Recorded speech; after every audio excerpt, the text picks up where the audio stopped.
Hey, live on YouTube. That's cool. Man, we should be live right now. Let me just check something. You know what?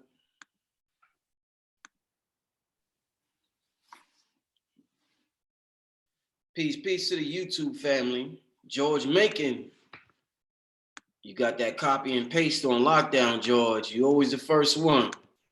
This dude, George, yo, Q, I can stream at 4 a.m. George be there like he in there. He's like, nah. He in there. George ain't no joke, man. Shout out to George Macon. Shout out to George Macon. Shout out to everybody filling in the chat room. Y'all filling in the chat room fast for my boy Q. I'm honored. How many of y'all heard of this brother before? Yeah, I told y'all I was going to be collaborating with YouTubers this year. And I was gonna expand my network and expand my platform and reach out to people that I think that are out there doing their thing and are interested.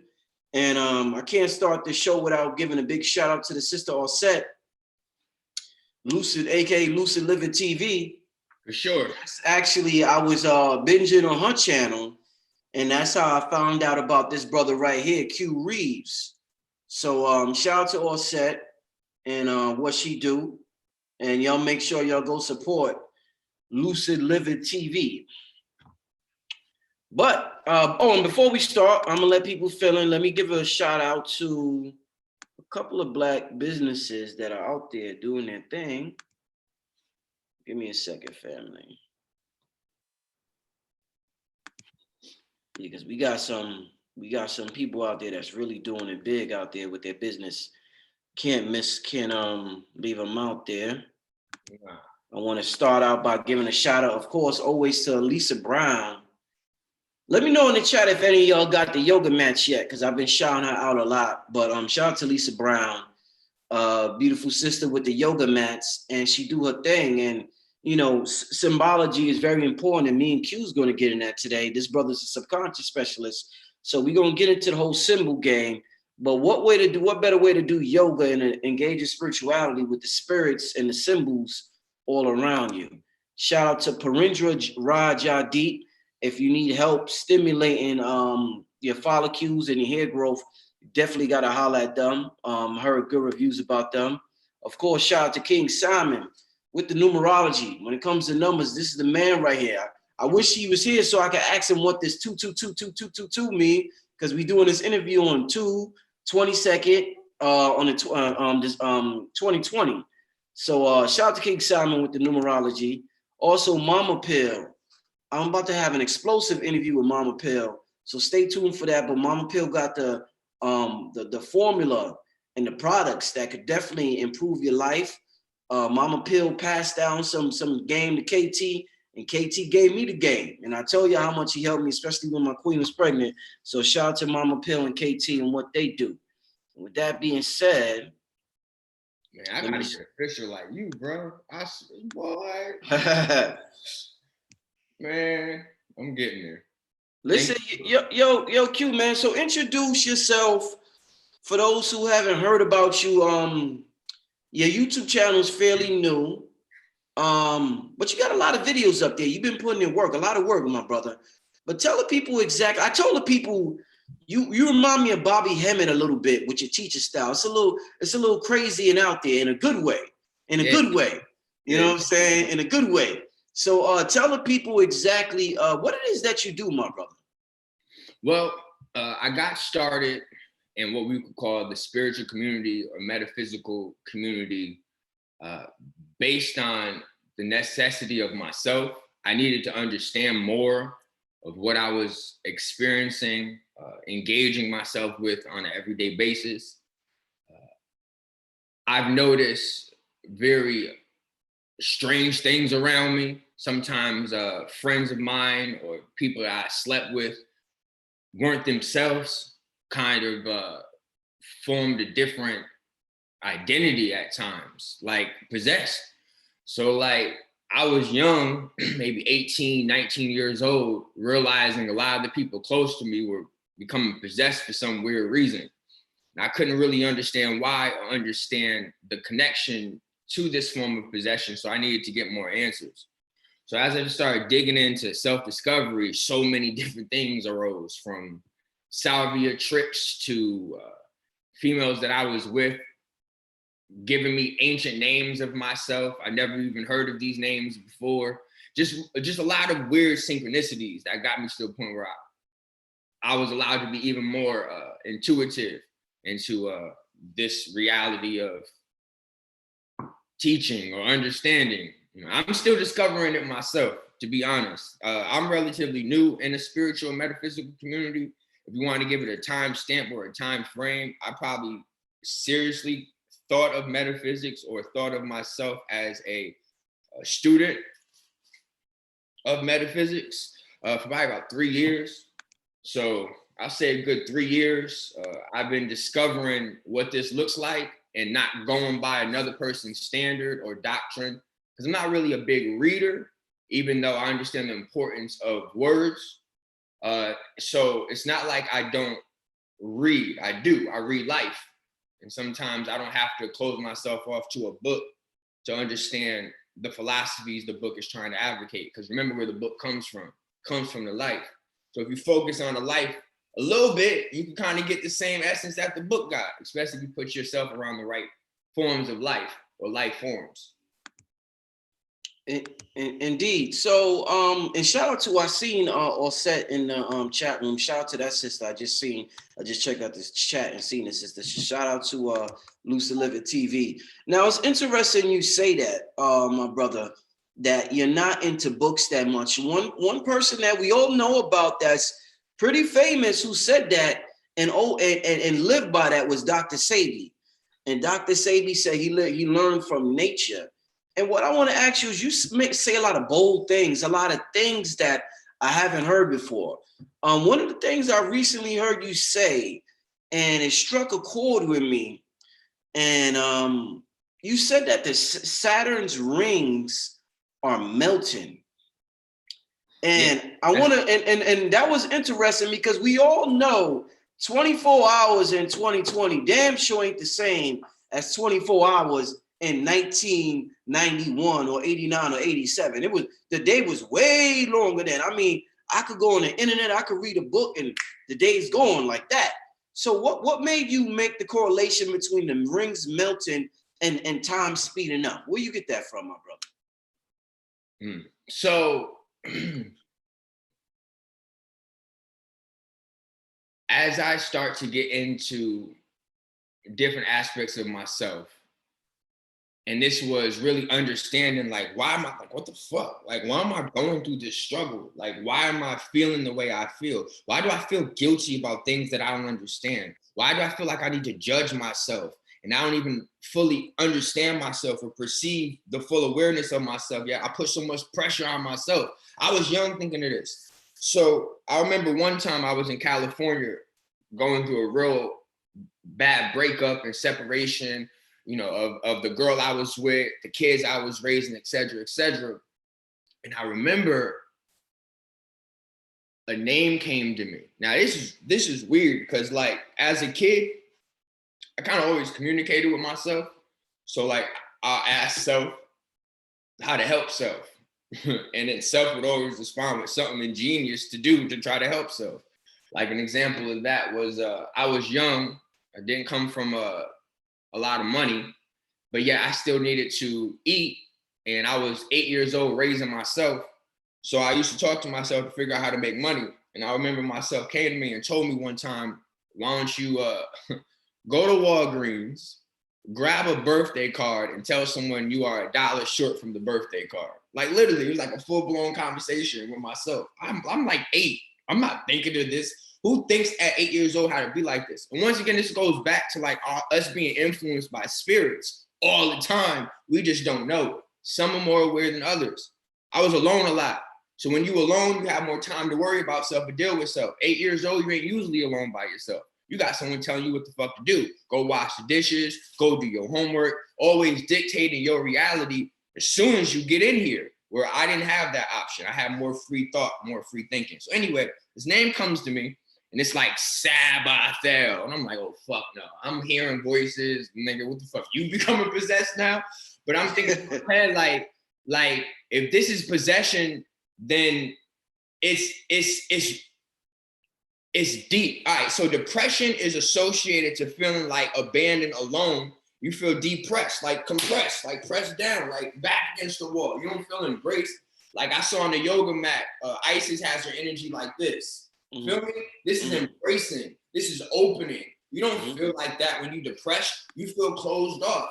Like when you see a motherfucker holding themselves, you like this, you would naturally think that this would be like aggression and offish. But this is an embrace. This is actually to cuddle oneself, to hold oneself. And we're literally going through this embrace. But anyway, I felt like this energy was embracing my depression. It was embracing me feeling like I was alone and letting me know, like, nah, bro, like, you're not alone. Like, we're with you. I'm with you. If none of us else are willing to speak to you, I'm willing to speak to you. So anyway, this energy was known as Sabathel. I had no clue what this energy was. I ended up looking up this energy in a Jewish encyclopedia. It told me it was an angel or an intelligence that represents divine light. So boom. So I guess I started like working with this energy, and Saba or Sabaism. This is actually a real thing that I discovered later on. And this is associated to Venus and Saturn worship. So I started realizing how the planets are working with each other and how one specific planet is going through a transition. Well, all the planets are going through a transition, but one specific planet is going through such a transition it's affecting us. And I realized that one planet is Saturn. It is Satan. It is these different personifications of something that is dictating your movement. That's how I look at Saturn, as a macro planet that is dictating my motion or movement. Now, there's a lot of things that's dictating my motion or movement. Don't get it fucked up. There are a lot of constructs, principalities that make you up. But judgment, that's huge because that's associated to identity. So Saturn's connected to judgment. I was able to easily Google what do the planets represent. We know Saturn's directly associated with time, judgment, amongst other things. But I realized that judgment is not becoming a organic thing. That judgment itself is becoming inorganic because we're judging people through inorganic means. That's your internet, that's your cell phone. We're gonna be able to talk about that later. But my point is, because we're literally transitioning how we're perceiving self and the energies connecting to self, it is transforming these things. And of course, melting is a form of transformation. So these rings have to melt based on our perception of things. We don't allow organic things to judge us no more because we ain't interacting with organic things no more. So now inorganic things are starting to represent judgment, and Saturn, inorganic energy goes beyond our space-time, our Milky Way galaxy, the female we dwell within. Artificial intelligence is outside of her. Think of artificial intelligence as like handcuffs. And these handcuffs have been placed on our Milky Way galaxy. So they are an artificial construct that has binded us. But some people can escape artists. So can remove themselves from certain things that try to hold you down. I mean, that's a complicated question because there's a lot of answers that go to it. Like basically, you gotta understand identity's changing. So because we don't identify ourselves the same way, then we don't judge ourselves the same way. So if we don't identify ourselves the same way, we ain't gonna judge ourselves the same way. Thus, the things that are connected to our judgment is not going to be the same way. But we gotta talk about all the planets. We can't just go into Saturn, because Saturn's also associated to your sacral chakra or your lotus flower. And the lotus flower has to do with the opening of an energy or a being. That's Egyptian culture. Well, culture talk about an ancient pyramid in old times, and then on the top of the pyramid, in the beginning there was nothing, then there was a pyramid, then there was a flower on top of the pyramid, and the flower opened up and rock came out. Before I ask you the next question, Q, how often do you talk to these entities? Do you have to like engage in ceremony like some people do shrooms and they start seeing entities, or is this like regular for you, like where you're able to communicate with entities? Or the spirit realm, or do you need a sister by you that could tap into that realm? Like, how does that work? So it originally started where a spirit spoke to me completely different frequency than my own self.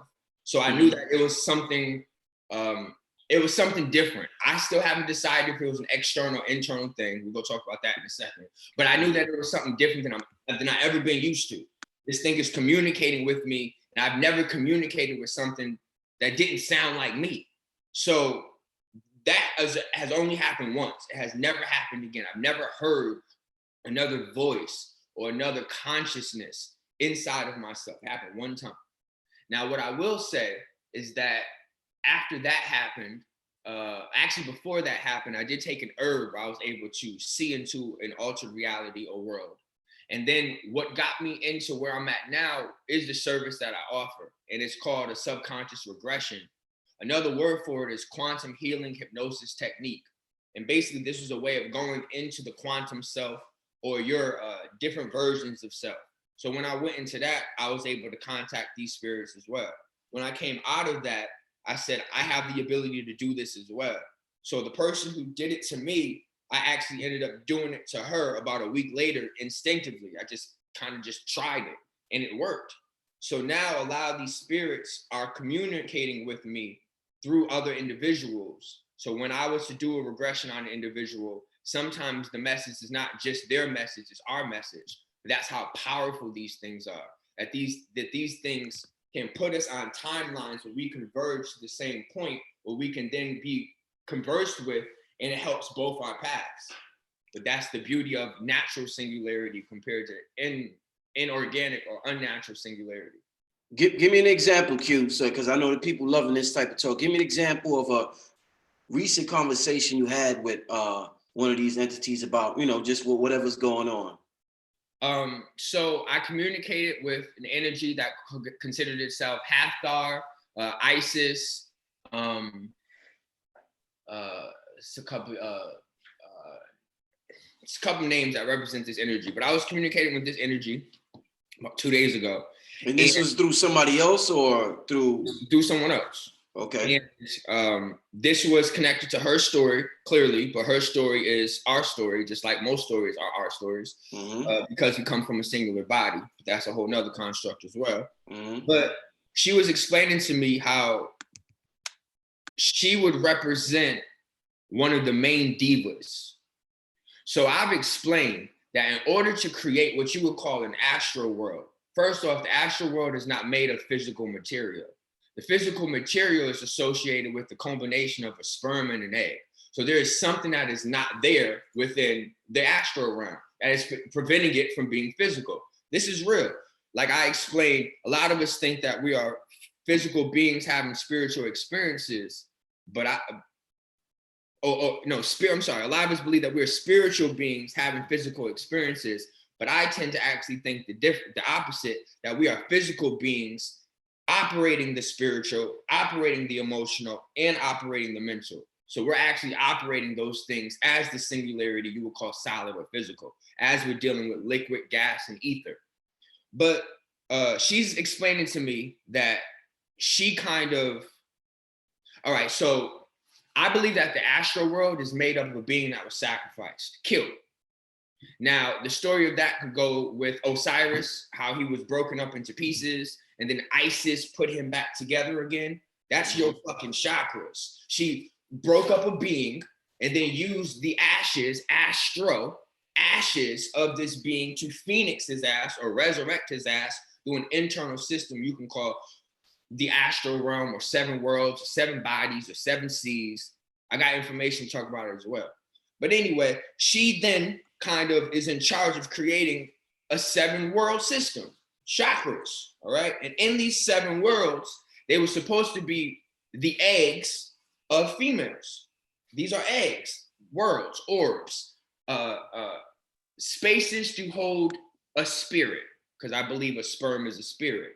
So just a space to hold a spirit. The spirit's in your crown chakra, the spirit's in your third eye, spirits in your throat. So these are spirits. Because think of your body as a solar system, and the chakras within your body is its worlds. All worlds store organisms, and these different organisms are the different spirits that are animating your different chakras. But here's the secret. these 7 chakras are in essence metaphysical eggs, but then they have been impregnated, and they have been impregnated by masculine energy. So I've explained or asked this energy, would this correlate to 7 archangels? Because an arc is something that's holding something up. Could these 7 archangels actually be the 7 male deities that are ruling or watching over the chakras? She confirmed this was true. She also confirmed that these are the children of the original divas that are supposed to be operating these chakras. These original divas, of course, took on feminine polarities. This is why Gabrielle is supposed to be Gabrielle, or Michael is supposed to be Michelle, Raphael is supposed to be Rachel. Right? This is why these masculine names actually still hold on feminine tendencies, because they're taking on that which they come from, which is a feminine polarity. And we have a history of doing that, taking on the name of that which we conquered, because this is another construct why they chose those names, because they represented the conquering over one's egg or the conquering over a world or a body. So these energies kind of represent conquering energy. But like I was explaining to you on the phone, I was able to break down how these words are actually operating different frequencies. Ka, ba, la, all these different words are actually animating different commands, and that it was the angels that used the power of sound or words to be able to seduce or open a woman's egg. But anyway, so what she was explaining to me is that what we would believe to be the astral realm are really just planetary bodies that are macro constructs that have to be able to control the microorganism, or actually not even the microorganism. These are macro beings that have to control the cosmos. We, me, you, the world, represent the cosmos. We represent cosmic makeup, because we are made up of a duality, a macro and a micro world. This is what we literally consist of. And in order for you to control the cosmos, you have to be able to control things from within and outside. So I use the example, do you think the gadgets inside of this cell phone control this cell phone? Not really. But what the gadgets do inside this cell phone is create a good enough system to make you, the cosmic being, want to work it. But these micro cells are advocating ideas, or the equipment inside of the cell phone is advocating ideas that pull on macro constructs, that pull on macro bodies, that pull on the planets. And these planets are, in essence, animating themselves outside of you, but using the micro system or chakra system within you to advocate its agenda or plan. And then, of course, gods rule over these planets. Angels connect to different time frames. The sun goes below the ocean. I mean, there's a lot to talk about that, but I'm gonna take this shot. Yeah, good. While you take that, one thing you said that was also interesting, brother, you said only females can enter the astral realm. I don't know if I'm misquoting you, but if that is correct, a lot of brothers then said they enter the astral realm. So could you please elaborate on, that statement? Yeah, so the astral realm would be like a realm of thought that isn't really associated to action just yet, because it takes a memory to spark a thought. It takes the memory of the action to spark the thought, so that the thought then can come into actual form or action or act. Right. Okay. I believe that men represent the acts, while women represent the thought, while the child represents the memories. This is positioning. So it isn't to negate anyone's power or authority, or to separate the world into things that someone might have influenced you to believe, because this is my personal perception of how things work. It works in a triad: past, present, future, top, bottom, middle. So here's my thought. There is a being that was able to get into the astral realm. There's stories written about it. This being is known as Thoth. And Thoth was able to go to the gods and kind of converse with the gods, AKA go into the astral realm as a humanoid species, or as a earthly being. Let's just say that. Thoth wasn't born in the heavens. Thoth was born, on earth. And this is my point. The only way you get into the astral is if you connect to a bird, or if you connect to an ego. or if you connect to the part of your brain that represents a bird. Now, I think I can actually show that. Hold on, let me see how to do this. Is it working? Yeah. So let's see here. Here's an example of that right there. Yeah, let's see some images, man. Come on, man. So Bring you it. see this bird, right? Yes, sir. Okay. Let me move this here. Now, how the fuck are you physically entering the astral when this bird is inside you? Mm-hmm. How are you seeing into this eye? Now, what is this eye? This eye also connects to your belief system. This also connects to what we can call a pineal gland. But here's my understanding of it, all right? So you are cosmos. You are made up of two polarities, the polarity of your mother and the polarity of your father. Mm-hmm. And you are living in the bodies of these individuals. The first body was the sperm. That's the first body that you enter. That's your dad. So you living in the body of your father. And then you enter inside of your mother, but don't negate the fact that you still had vision, because that vision is what got you to the egg. So that's one eye. That's a vision. You don't see the sperm. Hold on. Hey, Casper, you know what that is? You don't see the sperm with two eyeballs and two orbs, or the brain. You see the brain, one orb, and they show you one eye inside of your brain. This is what they're showing you. So there's one eye. Now, I personally believe this sperm or this brain is the sperm. It is your micro spermatozoid that has grown up into a macro cell you call the brain. It's why I believe the brain and the sperm is associated to each other. And I believe that the body actually is feminine. That's why all bodies are female. That's why even the masculine phallus that we perceive to be so strong and mighty ain't nothing more than the feminine clitoris. It's the images right here, and closed penis. But anyway, I'm going too fast. So my point is, here's my point. My point is, that first eye would represent your father, your first form of vision. That would be considered your right eye. Okay? So this is how the body works. Your left brain crosses over like this. So you're going like this. We're X-Men. So the left brain connects to the right side of your body. The whole right side of your body is controlled to the left part of your brain. Surprisingly enough, the left part of your brain is dictating all of the logic that is producing your beliefs. It is the things you hold tangible. It is the things you aggressively believe in. It is the aggressive part of yourself. And if you want to understand how the two polarities, one would be aggressive, one would be nurturing. Well, you won't say nurturing is masculine because you don't find that too often. So the aggression is really masculine. This is the masculine part of your brain. This is the masculine part of your body dictating your right side. How many of us are right-handed? How many right-handed things do we do in this world now? That's literally forcing us into a masculine, controlling world, only using the left side of our brain. All right. Now you have the right side of your brain. The right side of your brain is feminine, connecting to the left side of your body. All right. And these are two visions. This is what your eyeballs connect to. Your right eye is seeing the vision of your father. So when they do the occult shit and they're showing you all this shit and the right eye is covered, they're showing you what energy they're pulling on. The energy of dominance, of masculines, of the father. When they switch the eye over and they're doing it like this, they're showing you the left eye, showing you the feminine energy. Now, if I'm not mistaken, I think left eye used to cover up her left eye. I'm not sure.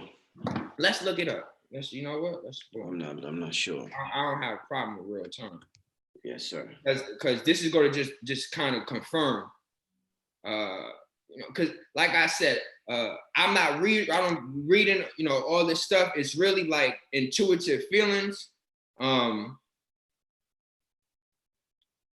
Because you know that she took on an aggressive role. You know that, okay, yeah, she always wore a patch over her left eye or a Band-Aid under her left eye.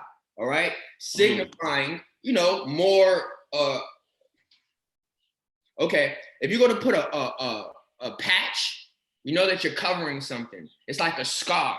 It's like a Band-Aid. Why is she putting a Band-Aid over her left eye? because the left eye, which is connected to the right side of your brain, which is feminine, is hurt. It needs to be bandaged. It needs to be addressed. But she kept her right eye open. And remember, the right eye represents masculinity, dominance. The bitch burned the house down. She was the fucking Turk one. She was that. So this is all subconscious communication. That's why I was like, nah, fuck all this. I can't use all the other stuff that I don't really understand. What I do understand is that everything is communicating to our subconscious. And I was like, I got to figure out what this subconscious communication is, because the reality is we're only able to perceive 10% of our reality. Science tells us that. Now, slow down and think about that. If science tells you that you're only able to perceive 10% of your reality, then I don't want anyone out here walking around talking about, I know. What the fuck you know? You know 10%. What you know? Your brain can't go beyond 10%. I don't want, show me. You know what 10% that you're able to perceive, while the 90% is cut off. Now, where's your proof of this? Well, you know that you get to see 10% of the internet, while 90% of the internet is considered the dark web. The dark web. Same for your brain. You get to use 10% of your brain. That's light. It's lit up. Hey, thoughts, ideas, fireworks. While the other 90% is your darkness, allowing you to see your fireworks. But once again, July is the number 7. 7 connects to a being that dwells within your brain. But we'll get into that too once I get there. So my point is, that's not it. Science has told us that we have got to view 10% of the known universe. So we actually only even got to view only 10%, while 90% is hidden. This is because this is the science of as above, so below. This is literally how things work. Right. So here's my point. So if your left eye is showing you the vision of your mother, I might have said that wrong. Yeah, left eye showing you the vision of your mother, the right eye showing you the vision of your father, then where's your vision?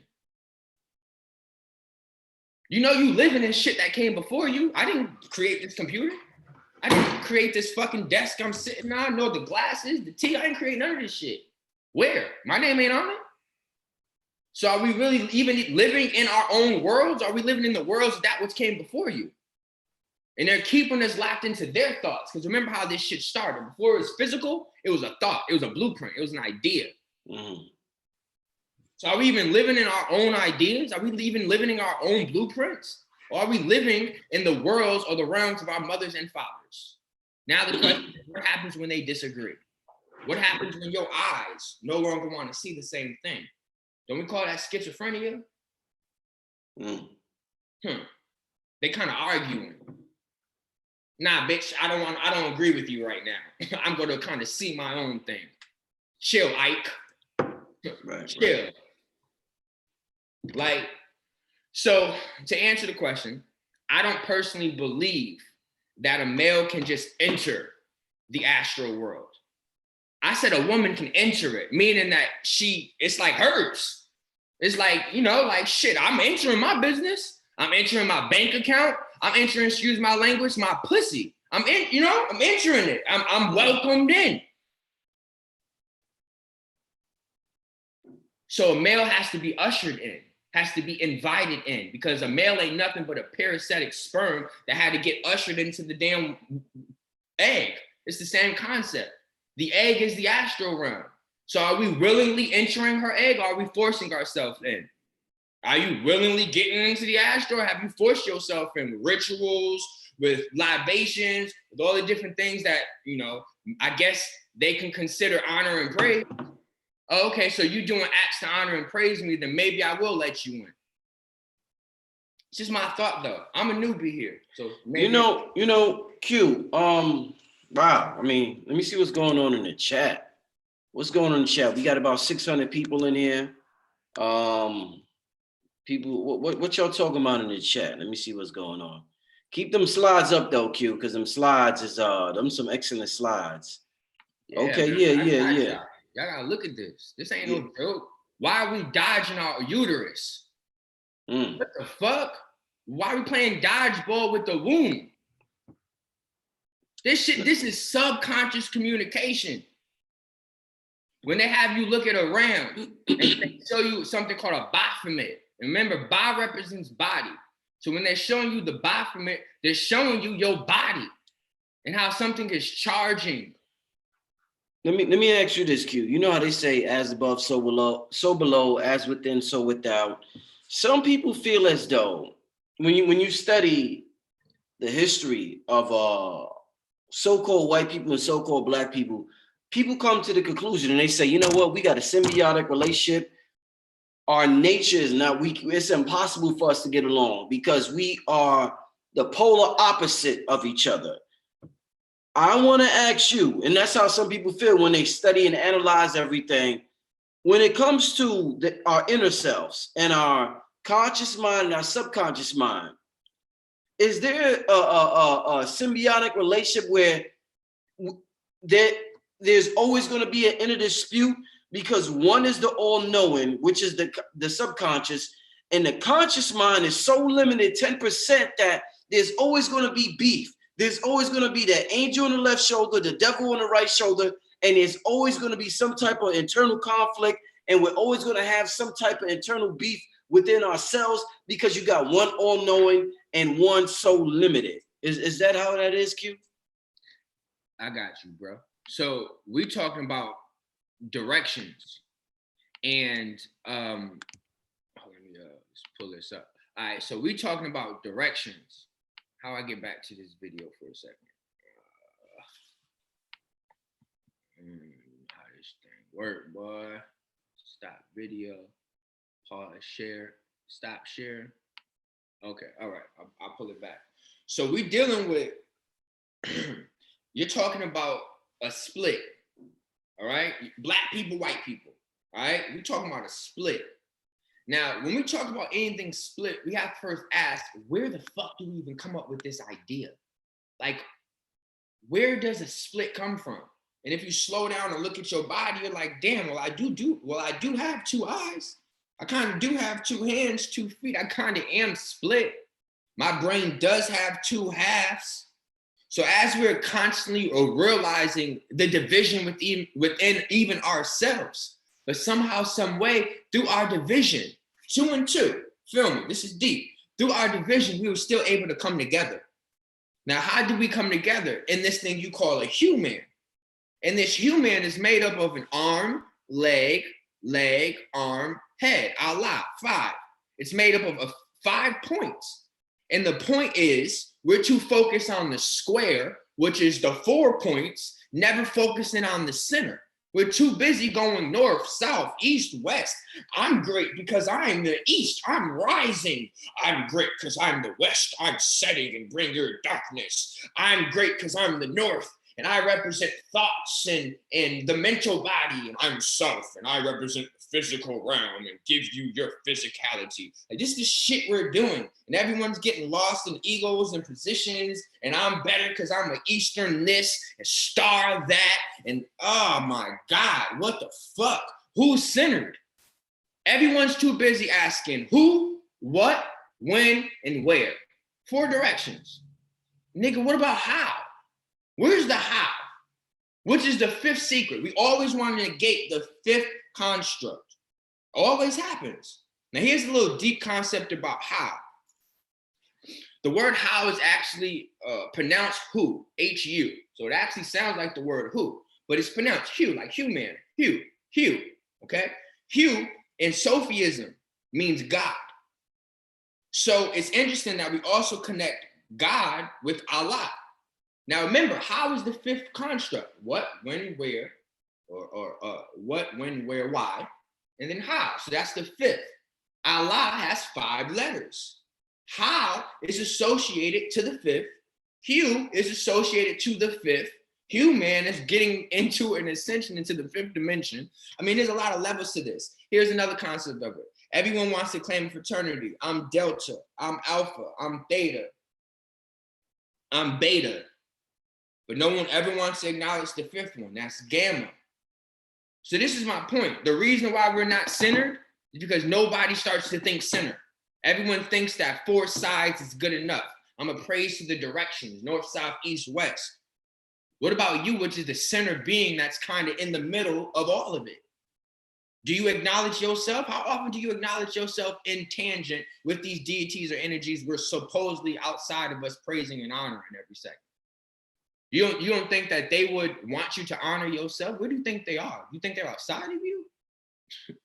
That's the problem we have. Everyone thinking these things is outside of them when the truth is they're inside of you. Now, what power does that give you as the human, the light being, the God man, that has the power to keep these deities that you're honoring and praising inside of you? They don't want you to know that they're inside of you, because what control does that give you? No, that's not happening. So what they rather do is they rather make you think they're outside of them, or you're outside of them, so that you can't grasp them, so that you can't get to them.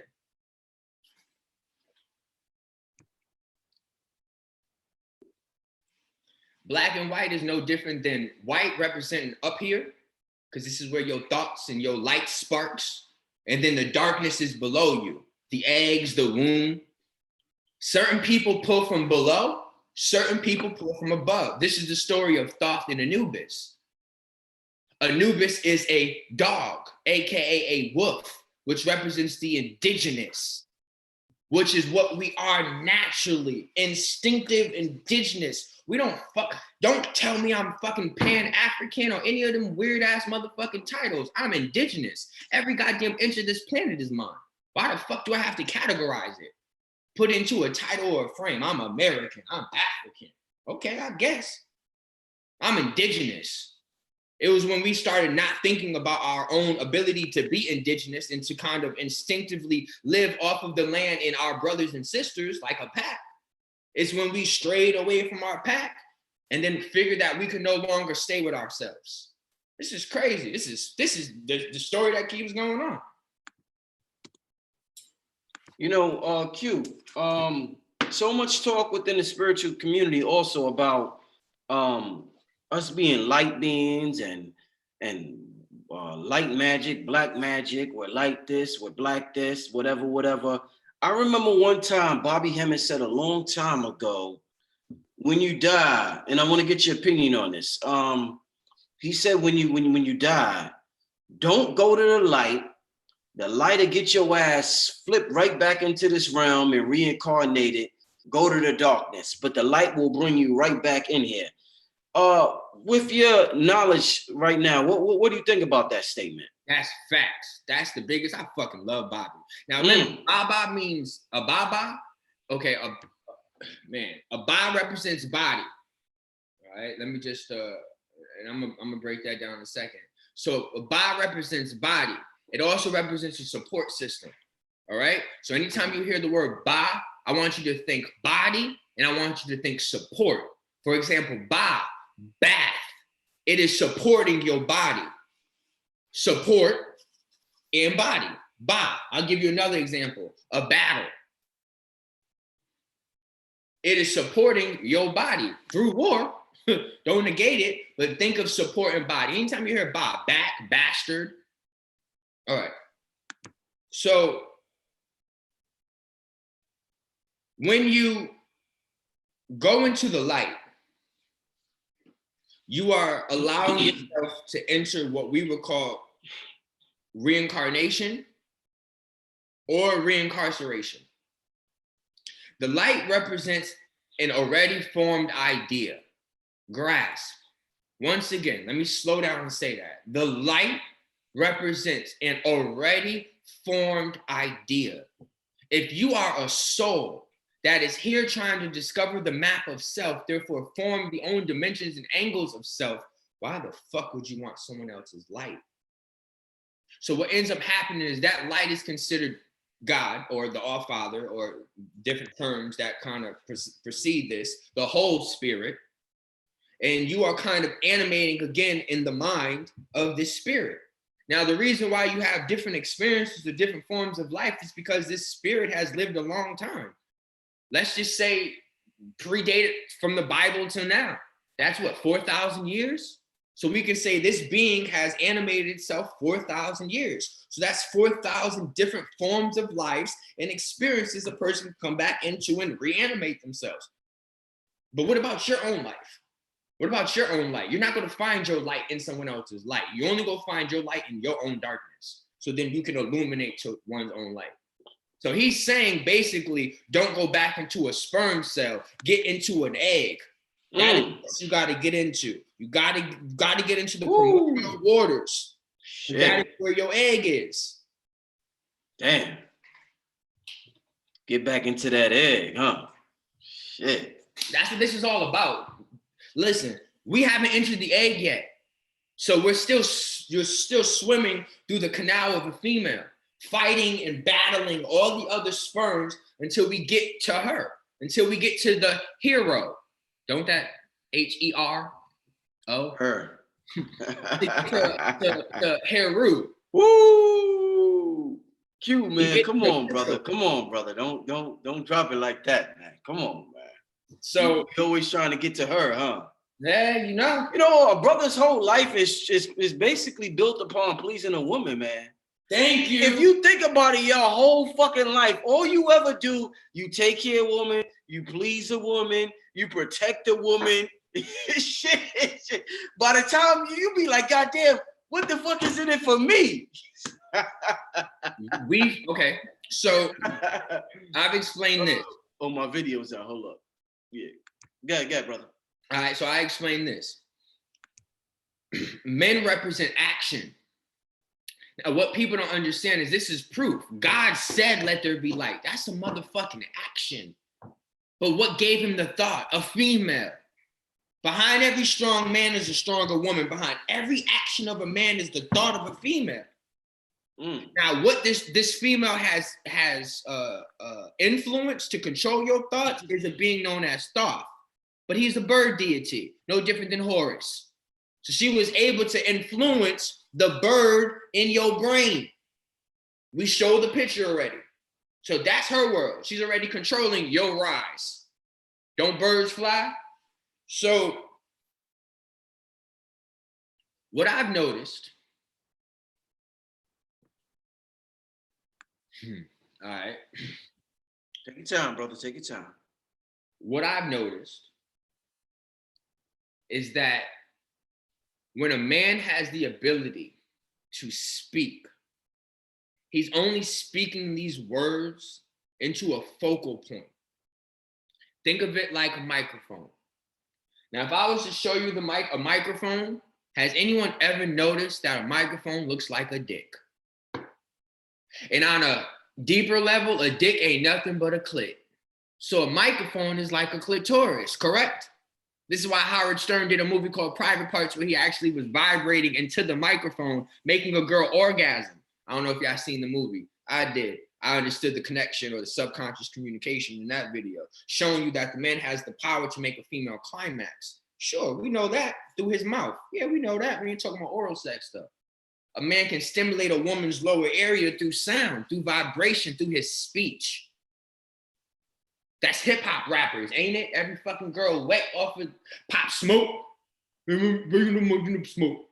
You know, R.I.P. I'm just saying, like, it's these sounds of these men that's getting these females going crazy. The problem is they sounds is low, therefore it's only hitting the lower parts of these females, the elves of them, the extra low frequencies.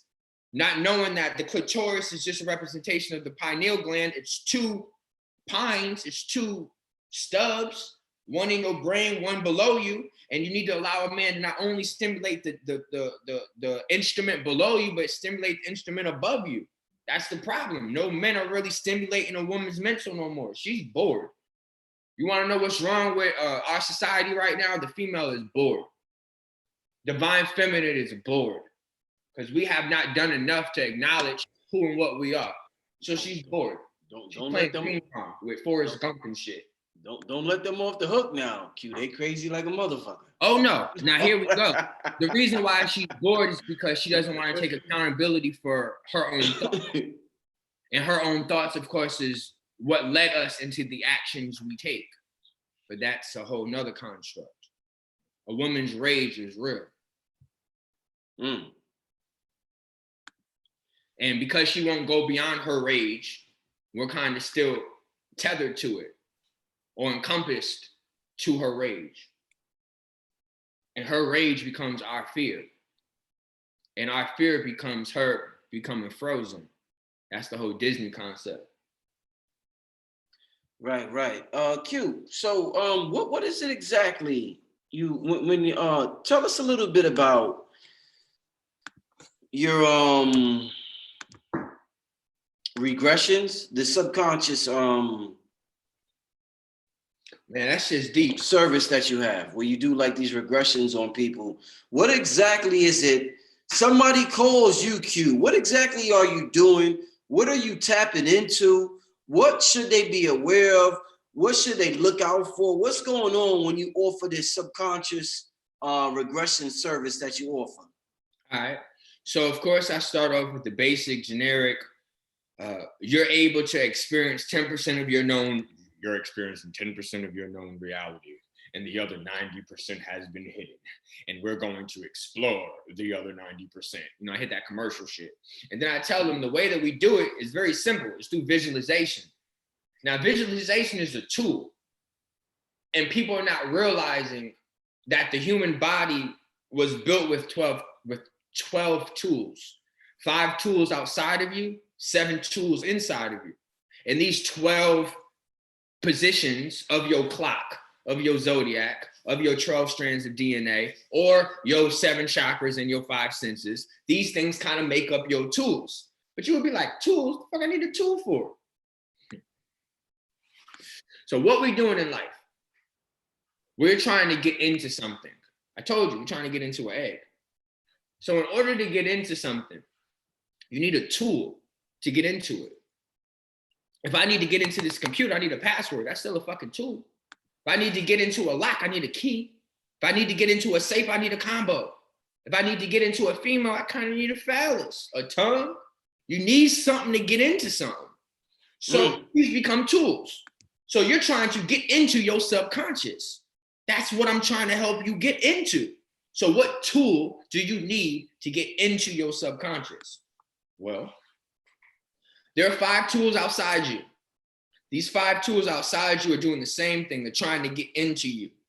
What is trying to get into you?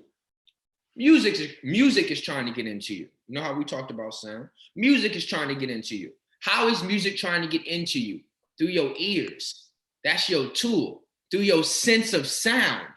That's your tool. It's getting into you. It's awakening you. You're discovering yourself through the tool you call sound.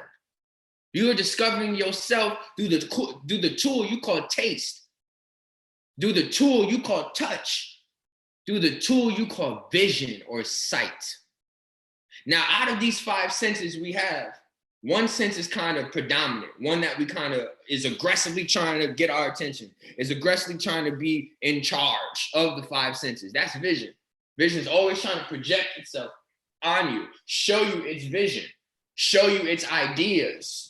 Show you what's a vision. Like, slow down, let's think about this. What's a vision? A vision is an idea. Well, what's an idea? An idea is an instruction. Well, what's an instruction? An instruction is a guide. So it's like a guideline. It's like an instructing line. It's like an idea to put you online. That's literally what vision is doing. And remember, we're living in other beings' visions. Now, if vision is important outside of us, would you say vision is important outside you, Rich? Yeah. So if vision is important outside of us, we know the law, as above, so below. So if vision is important outside of us, then vision also has to be important inside of us, right? Indeed. That's not as above, so below. But then I need proof. Because if we're in a world of proof, I need proof. Yes. Show me proof of internal vision. What you that's a third eye. That's a hidden eye. What you talking about? That's your third vision. That's your internal vision. They show you that. And then even crazier, they show you that in your chakra chart. Showing you that your chakras is the tools inside of you. Helping you discover you. Helping you become aware of you. This is literally what the 12 tools of you do. Your 5 senses outside of you and your 7 chakras inside of you. But a lot of people don't understand that your 7 chakras have their own jobs or roles. And they also eat or crave. They have stomachs. They consume. How many people are even out here talking about how the chakras are consuming points? First off, we want to talk about chakras are energy points, but doesn't energy need to be fed? So what's feeding the energy of your chakras? Like, so I said, oh, I know what the chakras are. And I know what the chakras do. The chakras connect to different planets. So I said, they're literally in order. I said, the crown chakra connects to Mercury. Mercury, now, of course, connects to body parts. So each part of the hand connects to a different planet. Surprisingly enough, the pinky connects to Mercury. So a lot of us are raised in 90s cartoons, and there was a cartoon called Pinky and the Brain. And the brain was always telling Pinky, let's take over the world. Mm-hmm. But the pinky connects to Mercury. So why would the brain, get it, be telling Mercury, the crown chakra, let's take over? It's because brain is your third eye. Now let's go. So your crown chakra is a world that is obsessed with memories. If you want to know what an Akasha record is, now once again, remember I told you these chakras are connected to females? Remember I said that, right? Yeah. So show me proof. Your crown chakra is associated to records. Well, the only records we talk about in the metaphysical or spiritual community is what we call the Akashic records. Well, the Akashic records is named after a being or a deity. Her name is Akasha. And do you know who played Akasha? Aaliyah. In the movie, the vampire movie, before she died. Because it is actually vampirism that we're dealing with. That's a whole nother construct. But remember, a page needs ink. Yeah. Ink represents blood. Yeah. They're dealing with the blood of a being known as Akasha. She was sacrificed. So you're living within her body, just like these Christians living within the body of Christ. Mm-hmm. Sacrifice. They live within the bodies of sacrifices. Mm-hmm. So they're living within the body of a sacrificial being known as Akasha. That is being vampirized or vampirizing you, because you got to know a thing to know a thing. So you can't vampirize others if you haven't vampirized. You can't enslave a race if you haven't been enslaved. That's a whole nother construct. Shit. So Mercury associates to memories. So beings that associate with Mercury or work with the planet Mercury or work with the deities that connect to Mercury are obsessed with memories. They are obsessed with gaining the memories of all timelines. Do you want to know who's fucking with Mercury? CERN. CERN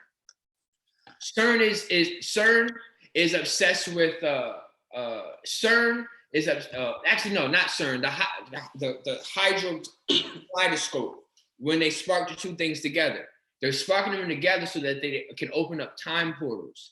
If you open up time portals, you're opening up timelines that incorporate different memories. If you are a goddamn ruler of this planet, then you know all the information on this planet. So you ain't going to be obsessed with gaining the information on this planet or all the memories on this planet. You done got all that shit. You will be obsessed with opening up portals or doorways into other realms so that you could then get the memories of other places so that you can predict or prevent certain things from happening in your timeline. Yo, Q, man, this, I don't mean to cut you off, but this shit is getting spooky.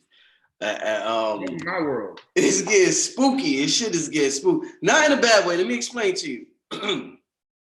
I got a, hold on, what's going on? I got an album, a meditation album coming out called Mercury Meditations. It's called Mercury Meditations. I had a dream a few days after I announced the album to the people. I had a dream. I was in my home. I'm with my queen, and I like hear people in the crib or whatever, son. So I look out the room and I see like some figures coming, some people coming. These motherfuckers say they coming. They say they're the portal police. Portal police.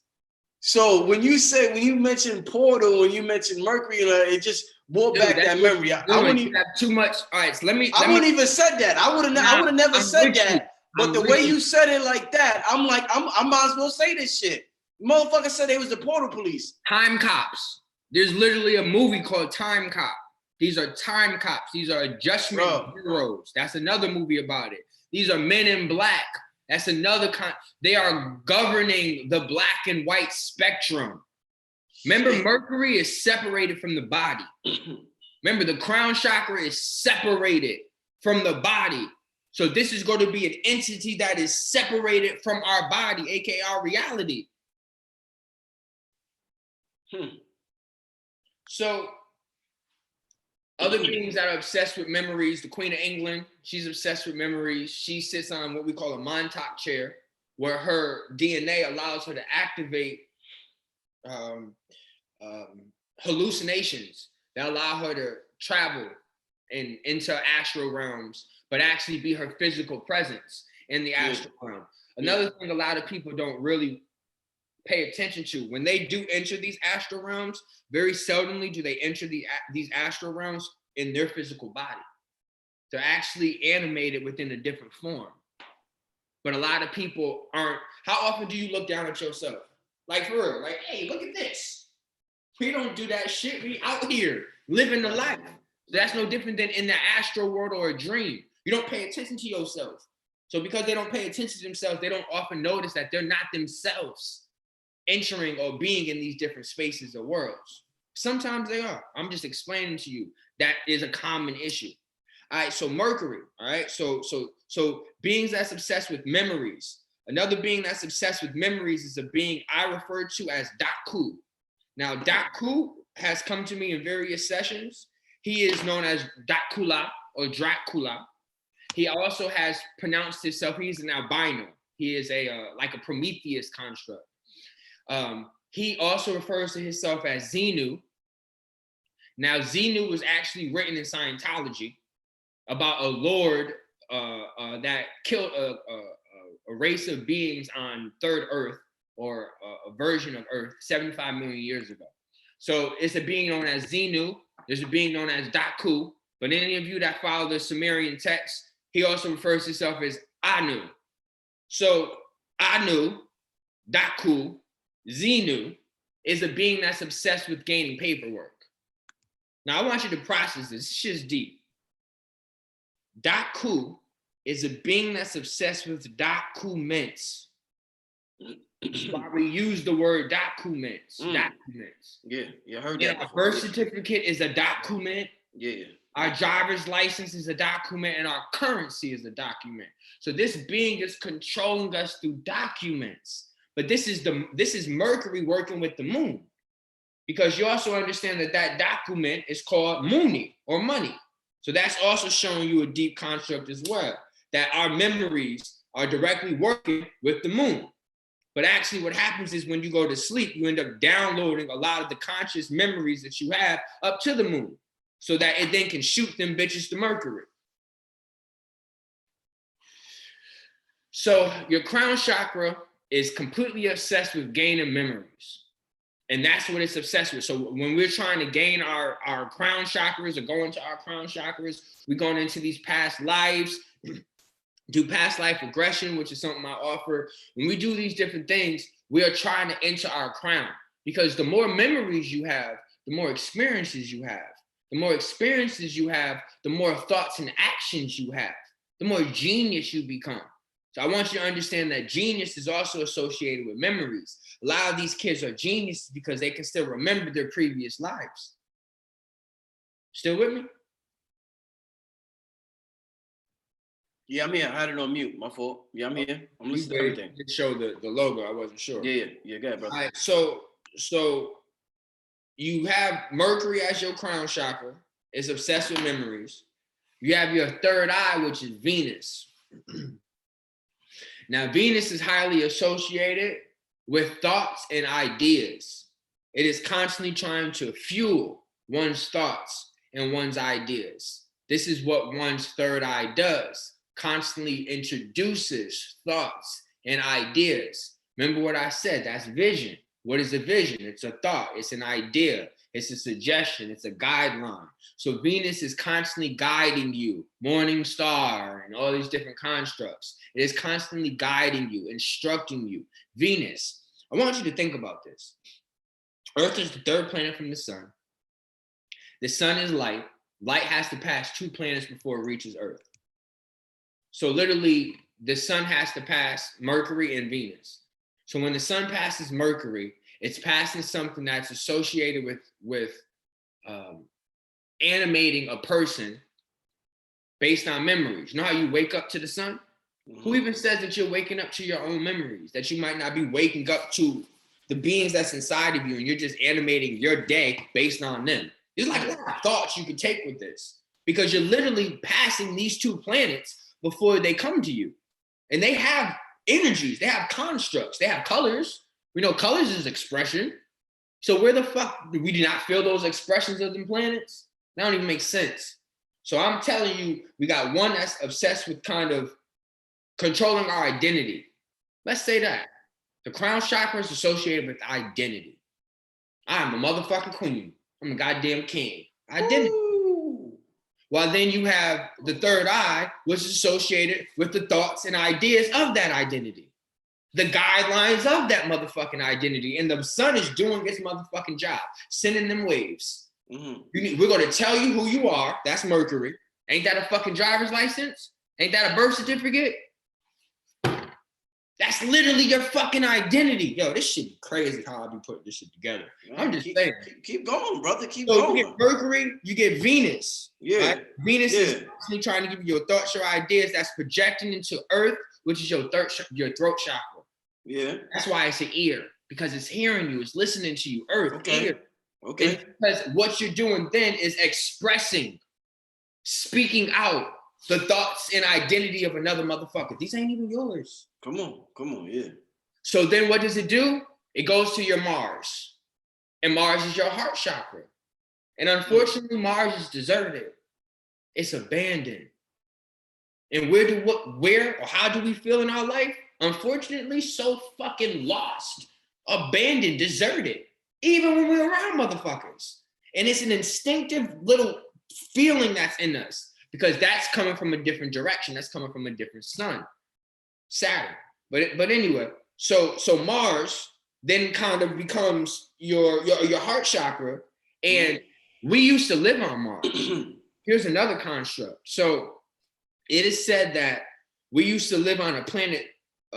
We used to live on the 5th planet from the sun, and this planet was known as Maldek. And Maldek got technologically advanced enough, very similar to, well, a little past what we are now, where they developed space travel. They had robotic technology that basically assisted them on their everyday needs. So they had a lot of free time. In that free time, they ended up warring with each other. A hydrogen bomb supposedly blew up, and that's what created your asteroid belt.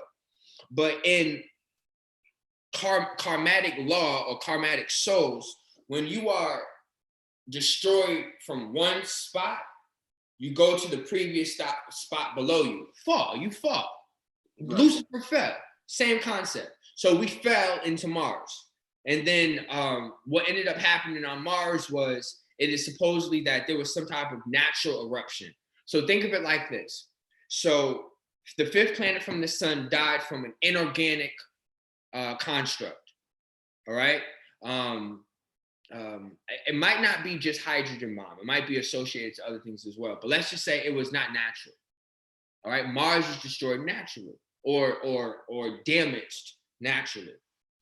It is said that Earth then, of course, had Atlantis, and Atlantis destroyed itself unnaturally.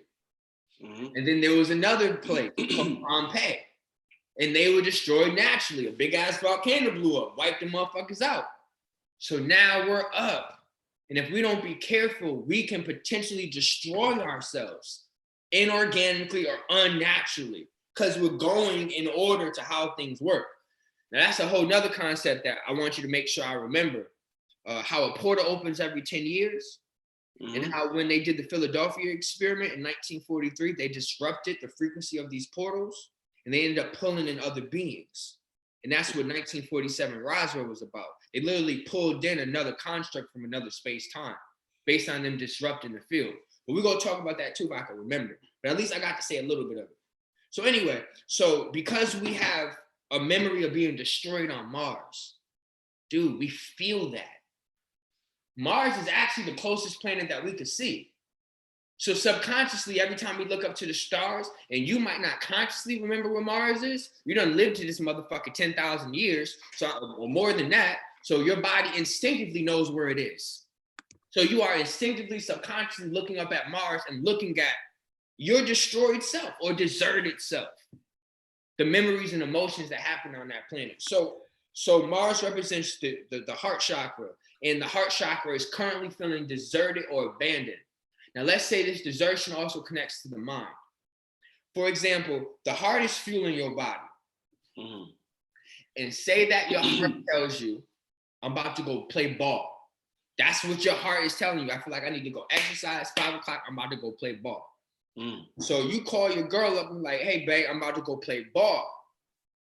Now, remember how this worked. Your heart told you, I'm about to go ball. It feels that emotion. It feels like it needs to connect with other spirits. I need to fuck with all these other spirits. I need to connect. So what happens is this energy then gives you the idea of playing basketball. So you're literally envisioning it, meaning that from your heart, this is will, not force. So you willingly thought of this idea, I want to go ball. And that energy came from below you and shot up to your brain, and you envisioned yourself balling. So you end up calling your girl and like, hey, babe, I'm about to go ball. And she's like, nah, I can't, we can't do that right now. I need to go get my nails done, and we have to go shopping for such and such, So what just happened was you just basically told yourself, or your body done told yourself and envisioned yourself going to do something. Yet, when it comes to that time, your mind and body does something completely different. So because your mind and body's doing something completely different, your mind is enough to confidently trust what happened, but your heart don't trust you no more. Your heart is not trusting your brain. It's like, nah, I done showed you what we can go do, and somehow, some way, you done created a whole alternate to what the plan was. The heart feels deserted. The heart feels abandoned. I done gave you an idea or a construct, and you deserted it or you abandoned it. Shit's crazy. So the next construct would be the solar plex. So basically, identity or memories, thoughts and ideas, expression or communication. Now remember, these are superpowers. If you were able to unlock all your memories, you would probably have access to more than 10% of your brain mass. But because we go through a reincarnation period where you forget everything that you did in a previous life, it's almost impossible for you to tap into past the 10%. So Satan has you. Q, real quick. I just wanted you to speak on this before we continue. A lot of people in the comment are saying Mars is not the heart chakra. It represents war. When people think about Mars, they think about war. So could you speak on that? Respond to that.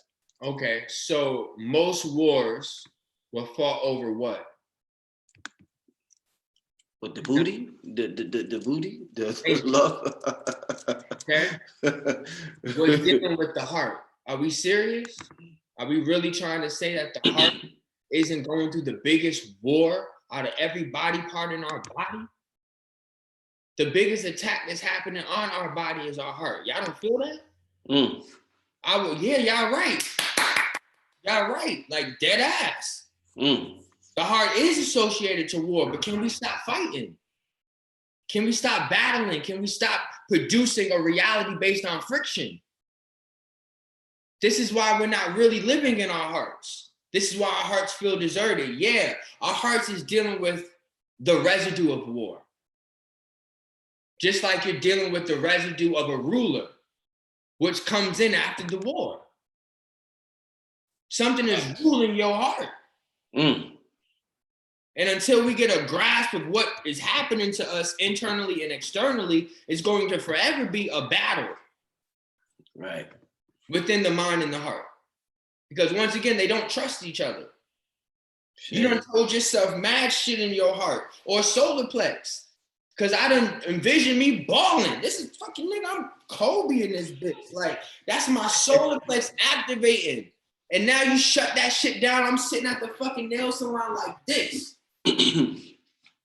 Like that shit is crazy. Like, this is a battle, but Instagram got your girl thinking she gotta get her nails done every 10 days. This is a battle. You know, I'm not negating females don't need to get that shit done. I'm just explaining, like, it has become a necessity now. Mm-hmm. And you ask why is time speeding up? It's because we're filling our time up with more information. And when you put more information within one's path, you put more density within one's path. And density affects time. We know that in science. Now, I'm not a scientist. I didn't finish college. But I remember when you put a planet and they show the little grid and the okay, all right, here's proof. On different planets, there's different time frames.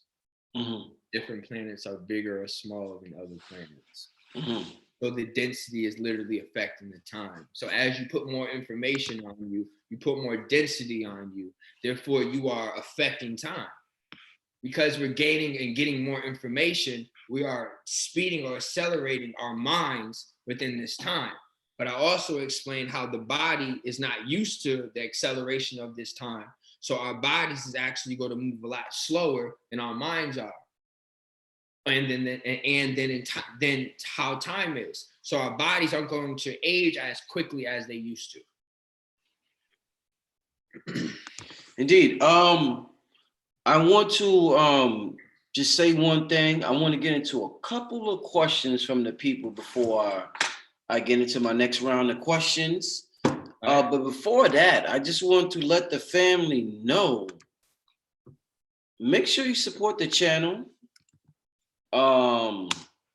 Like I said, I've said this before, like this is a very interesting program I'm doing tonight. And I offer a very unique, interesting topics and conversations on YouTube.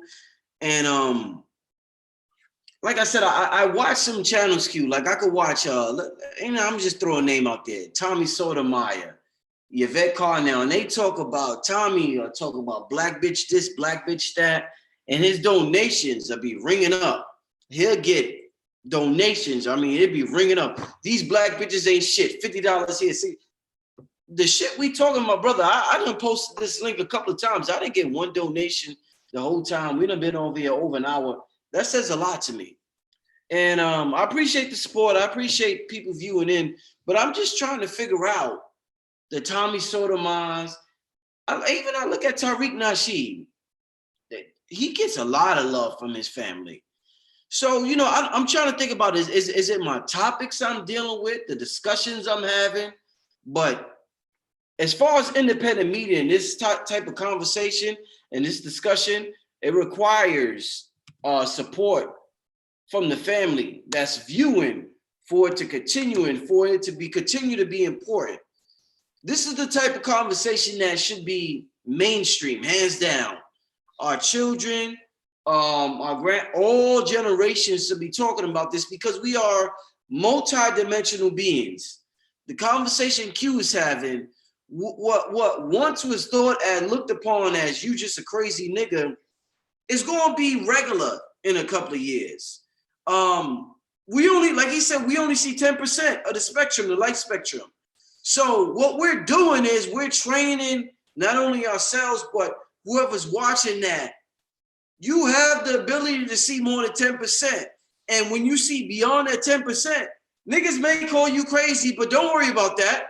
That means you're more advanced and you got one up on them. What do you think, Jay, and the trendsetters, they see beyond the 10%, they bring the shit back.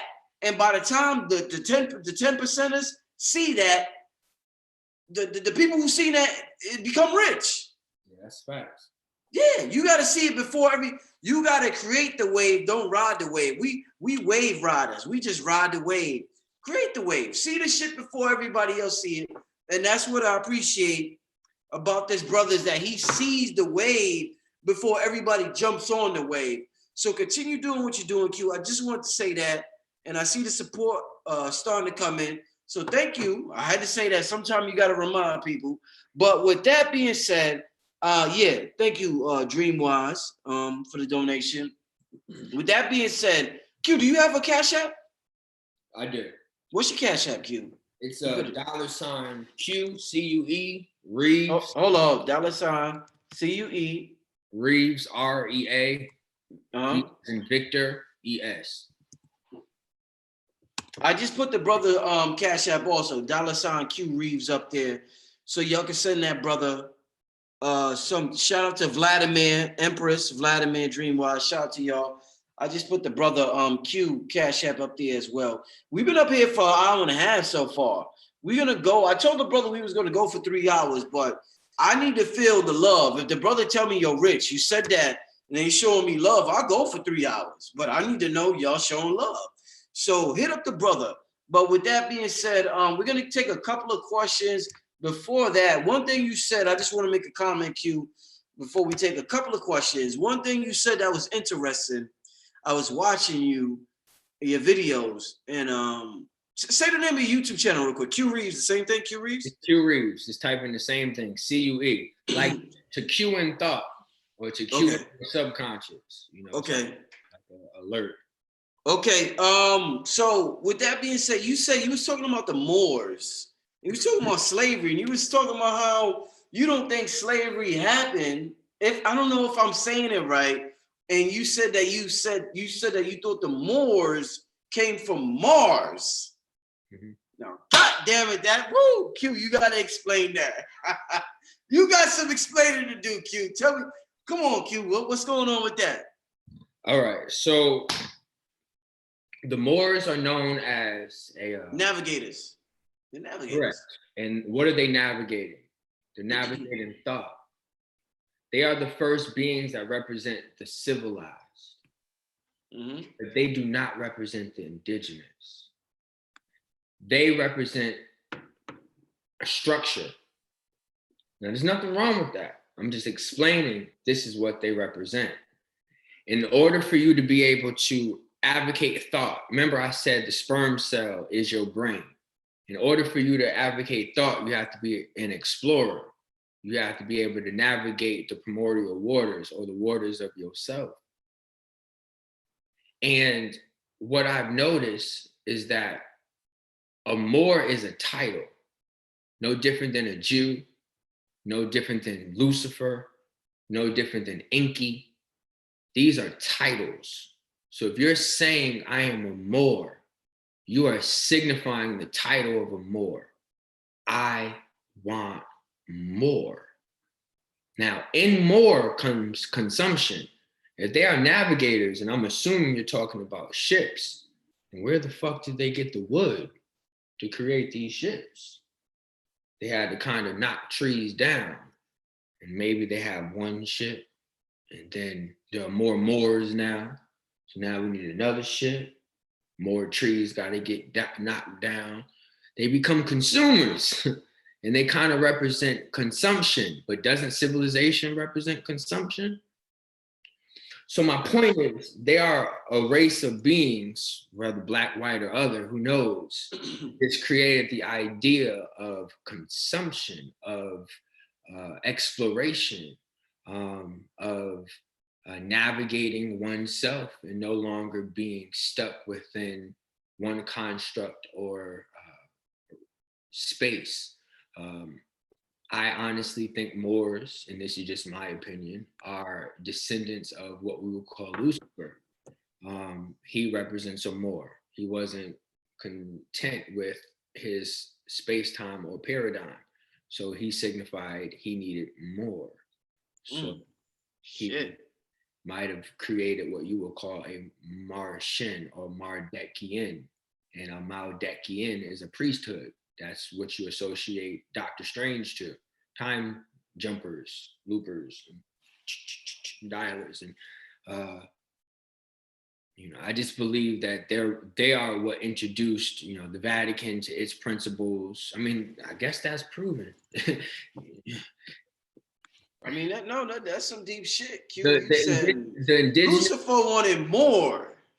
He wanted Shit, man, your thought process is very interesting, brother. Yeah, it's in the words. You know, I've always kind of understood the secret behind words. You know, I'm a Libra, and I was dating an Aries, and I remember writing a love card, and I was like, you know, I love you, girl. Libra plus Aries. You know, I said it's libraries. I just like said that shit. But the crazy thing is that's literally what it adds up to. If you put Libra and Aries together, you literally get the word libraries. Crazy. I just started really being able to get good with these words and understanding how these words, you know, a letter is a symbol, and symbols have many meanings. Indeed. Think about how these words have many meanings, how we might be seeing things from left to right consciously, but subconsciously we might be seeing things from right to left.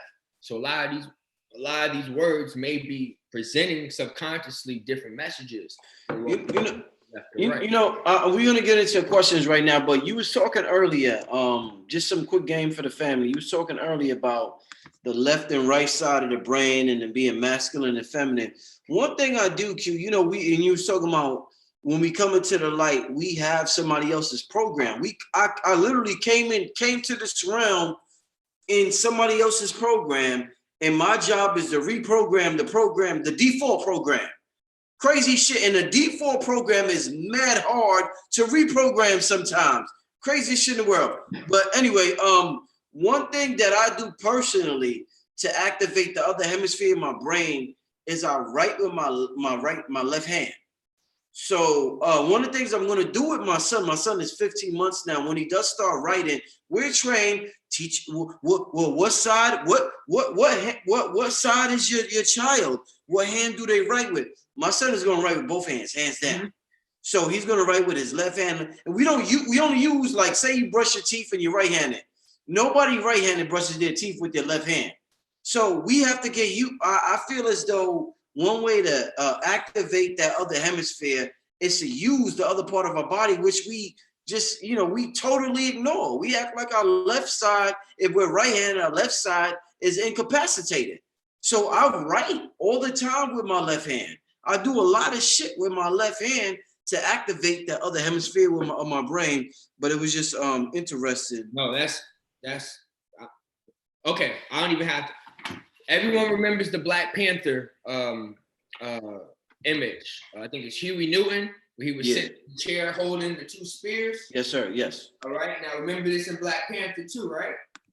Yeah. All right. This is an ancient Egyptian artwork as well. They understood the science of holding up two items with both hands, working both hands.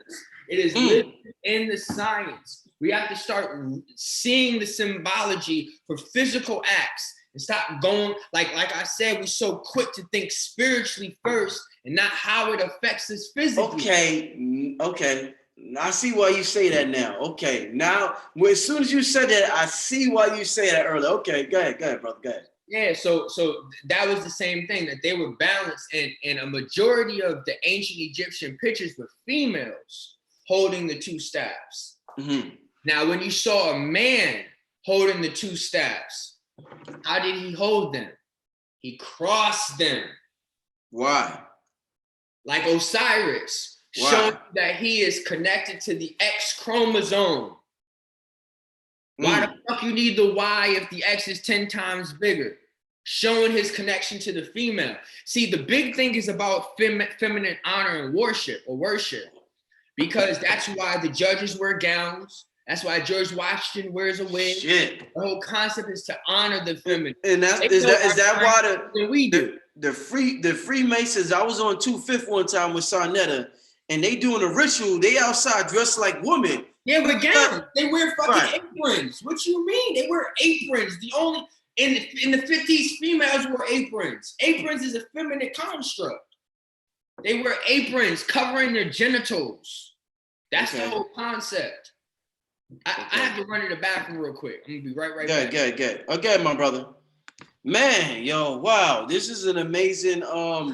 This is amazing, man. I'm grateful. Like I said, family, for the rest of the year and just from now on in general, I am going to reach out to collaborate with other YouTubers out there So people are sending me suggestions. I see your suggestions. At this point, I'm real picky because of, you know, everything that has happened within the community, and I'm taking my time, and I've always been picky. Oh, one person I'm thinking about having on next. I got to reach out to her. I talked to her last year briefly, but I want to get her on here is Chef Aki in terms of health. So stay on the lookout for that. I'm gonna reach out to that sister. But yeah, this brother here, I seen him and he reminded me of a young version of Bobby Hemmett, the way he accesses information. And I feel as though Bobby used to always say, man, Bobby always had a sister who was a channeler next to him. And she said, when he said, I talk to the spirit realm, he would talk about a sister that he had that was a channeler. So if you knew Bobby from way back in the day, you know what I'm talking about. He didn't talk about that later on. He just would teach. But in Bobby's earlier teaching, he would always talk about how he had a sister that was a channeler and she would channel information for him. And then when I seen Q doing that, I was like, oh shit. And Q was a little out there with his shit. And just the way he talked, I'm like, yo, this is this young Bobby right here. Okay. I need to, you know, I need to talk to this brother. So with that being said, go ahead, Q, because we're about to get into a few questions, but go ahead, my brother. Yeah. Where we that's good. I think I don't remember where we left off. Okay, well, okay. With that being said, family, give me a couple of questions. We're gonna be on here for about Q. How's it? Are they showing you love on the Cash App? I want to know that. Are they showing you love? Are you able to tell? Do you have the notifications? Yeah, for sure. I just got 7 notifications. Yeah. You got 7 notifications. Yeah. All right, so the family is showing Q love. The family is showing Rich love. That's what I'm talking about. Yeah. I need to know that, and we will continue with this amazing information. Ain't no sense if motherfuckers talk about gossip and they get love. Shit, we need to get some love as well. Well, the problem is a lot of the people, our predecessors, have created the stigma to think that we cannot still have a comfortable life while still helping and assisting. That's facts. Yeah. And I never understood that science. So you're going to let your pastor have a comfortable life. You're going to let your president have a comfortable life. You're going to let your motherfucking boss have a comfortable life. But the niggas who's here trying to save your soul, trying to awaken the maps and stars within you, can't even get no love. What does that say about the world we in right now? The poor righteous teacher mentality. Poor righteous teacher mentality. So the thing is, that's a slave mentality. Yes, it is. I think that we have to show honor and love to the slave master and not your brother who is right there with you, shoulder to shoulder. Indeed. So with that being said, listen, give me a couple of questions, family. Good questions. Don't give me no bullshit. Give me some good questions for the brother Q. We're gonna get a few questions. We'll be on here for about another hour. I'm gonna watch that fight tonight. Wilder, what's his name? Wilder, and who else? What's the other dude name? Q, you know his name? Hold on, I had it. Hold on. Wilder, Dante. I forgot the dude name, man. But Fury. Fury, yeah. The gypsy dude. Tyson Fury. So cool, yeah, Tyson Fury. Yeah. Give me a couple of questions, family. I want to hear some metaphysical questions. Y'all got some metaphysical questions? Let me see what they talking about.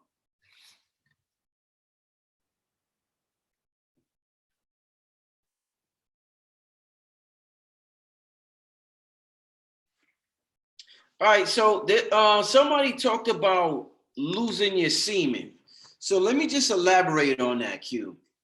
Since you said semen is a spirit. Okay, so, all right. So Q, so obviously, I don't want to get every girl pregnant. I'm going to elaborate on that question. I forgot the person that said it. I'm having sex. It's enjoyable. I'm with a female. I'm going to put on something or I'm going to pull out when it's time to pull out. What happened? What happens to that semen? Some people said the semen can possess you or other entities feed on that semen. I done heard all types of shit about a man's semen when it doesn't, you know, when he either masturbates or he puts it on the condom or he pulls out or whatever happens to it. What's the deal with that, Q? Semen that doesn't go into the egg. All right, so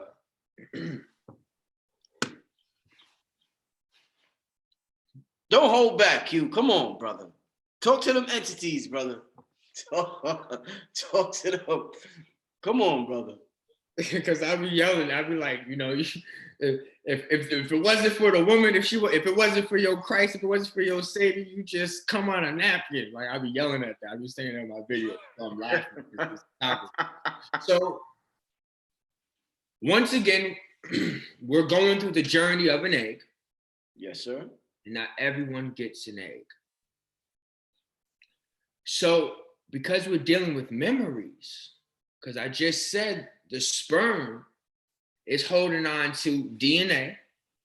That DNA is the memories of that which comes before you.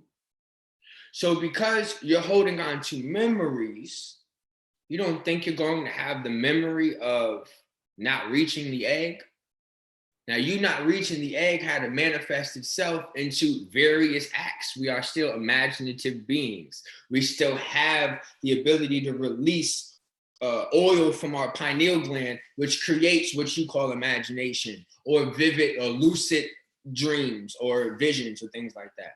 Mm-hmm. So my point is, all this is a fucking illusion. This is the secretion of our brain. The reason why they try to calcify our pineal gland is to prevent us from controlling a majority of our vision and for us to now conform into a vision that's given to us by an artificial intelligence. But this is the whole restructuring of our DNA now through 5G and things like that. But my point is, this still has to manifest itself out in some type of act. Just like getting killed. Some people live 100 years, some people die at 2. Just like sperm sometimes you hit a napkin, sometimes sperm swimming its ass to the egg, and that takes a little longer. So that sperm has actually lived a little longer than the sperm that's on the napkin. So I'm not going to tell you what happens to the sperm or anything like that, but what I would tell you, what I would assume that it gets absorbed within an even bigger egg. Okay. So think of it as a macro and a micro. So the egg that is, wow, damn, that's kind of vivid. Hold on. So the egg will be the micro, but the female will be the macro. So if you ain't coming on in shorty, you might be coming on shorty. So the sperm's actually going to go on and not in. But, I mean, hey. Yeah, so, or you're going to incorporate inorganic meat, which would be rubber. And rubber is inorganic. So then you would be using inorganic technology to prevent yourself from resurrecting or rebirthing. But once again, that's what's going to end up happening now. We're going to use inorganic technology like a cyborg to prevent ourselves from dying, so we stay here. Yo, Q, so Sword Switch said, I could see a guy's memory if I swallow his sperm. What's your views on that? What the fuck? Oh, shit. She could see a guy's memory. I don't know if she lying or not. Nah, she's serious. Okay, good. Talk on that. So what does semen represent? Let's just add, let me just make it simple. It represents rebirth, right? Yes, sir. Semen also represents like the youth, right? The youth. Mm-hmm. Children, the youth. In ancient practices, women would use semen on their face with anti-aging properties because they actually store memories. These are called membranes, cell membranes, are stored within sperms. And these memories represent rejuvenation, rebirth, youth. So you put that on your face, you get rejuvenation, rebirth, youth. You consume that or digest that if you're intuitive enough, though, because not a lot of people are connected to the visual part of themselves. So she probably meditates. She probably does something, or maybe it's maybe naturally in her DNA or her internal clock is geared up appropriately so that she can tap into these type of visions. But think of it like a vision. If she's seeing someone's memories, she's seeing someone's visions. But you still have to have the proper tool to be able to see these visions. Her shit's working. So that might just be an old ancient practice we had. You know, I've explained like the Yeti race had the ability to use smell to be able to find each other. They would be able to remember the smell of an individual and be able then to create themselves within the visual plane and then communicate them through telekinesis or telepathy. Maybe I always get them too confused. But they communicate each other this way. They use smell. Some use sound, and that's the way that they communicate each other. Some use smell. So we have a lot of ancient practices within us. And if you practice using your visualization and get really good at visualization, then the things that incorporate you feeling another motherfucker, whether that's you putting your hands on them and feeling their emotions or experiences by touch, or you consume a part of them. Remember, Hannibal Lecter was really big into eating parts of the brain. He felt like it gained him knowledge. Indeed. Shit. Yo, shout out to Gerald Land for the donation, Cash App. Give me some more questions, family. I'm going to take about 2 more before we get to the final segment of tonight's show. Woo! This has been a good show. Q, you did your thing tonight, my brother. You did your thing tonight, my brother. You did your thing. You showed out. You did, yo, you going to get, give it real quick before, I don't want to just give you contact info at the end. Give them your contact info about your subconscious regression, what you do, and just how to contact you, man. Give them to so I try to make it very simple. The website is Q Reaves, CUEREAVES. On my website, it has all the information about the different services I offer. It actually has something up there called a consultation. So if anyone was looking to try to get like a 15-minute mediation or consultation with myself, I offer a one-time offer for anyone, you know, as a new client or looking, you know, for some type of advice. I kind of look at that as my way of giving back.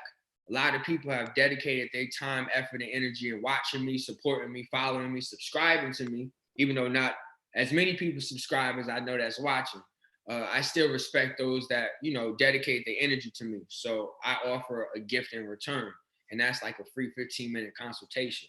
That's on my website as well. Booking is on my website, information, bio. Like I said, I try to make it as very simple as possible. I have courses coming, and I have private audio clips as well. So we definitely gonna be able to get into something. I actually wanted to talk to you about that as well, because I was hearing the different meditations and music you've been producing. And I know that in my past, I've kind of did certain lectures or spoke over like instrumentals or kind of talk over some of them, the music. And I was like, you know, some of your music is real, real cold. And I just wish maybe we could collaborate in that way where I can kind of do a lecture or speak over, you know, one of your instrumentals or something like that. You know? So yo, Q, that'll be we're gonna talk. Yeah, we gonna we gonna definitely do that. Excited about. Definitely get something. We gonna definitely do that. I'm gonna tell you about this whole you ever seen this artist I work with, Cambada? Yeah, I did get to see that. I did get to check that out. I'm gonna tell you about this whole thing we got going on right now called medicinal music. This whole genre we labeling, but yeah, we definitely gonna do that, Q. We definitely gonna do that. So that's a great idea. That's right. You right in you in tune with what we doing. You right in tune, brother. So don't worry. We do. That's will versus force. What's the difference? What's the difference? Force is a mental thing.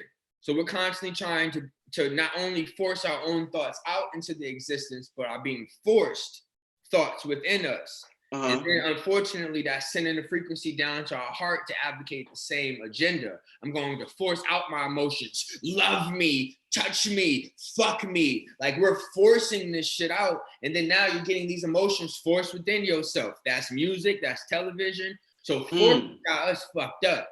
And the only way you're going to be able to will your opposition, and this is so deep because the word is literally, the frequency is in the title, Will Smith. Now listen.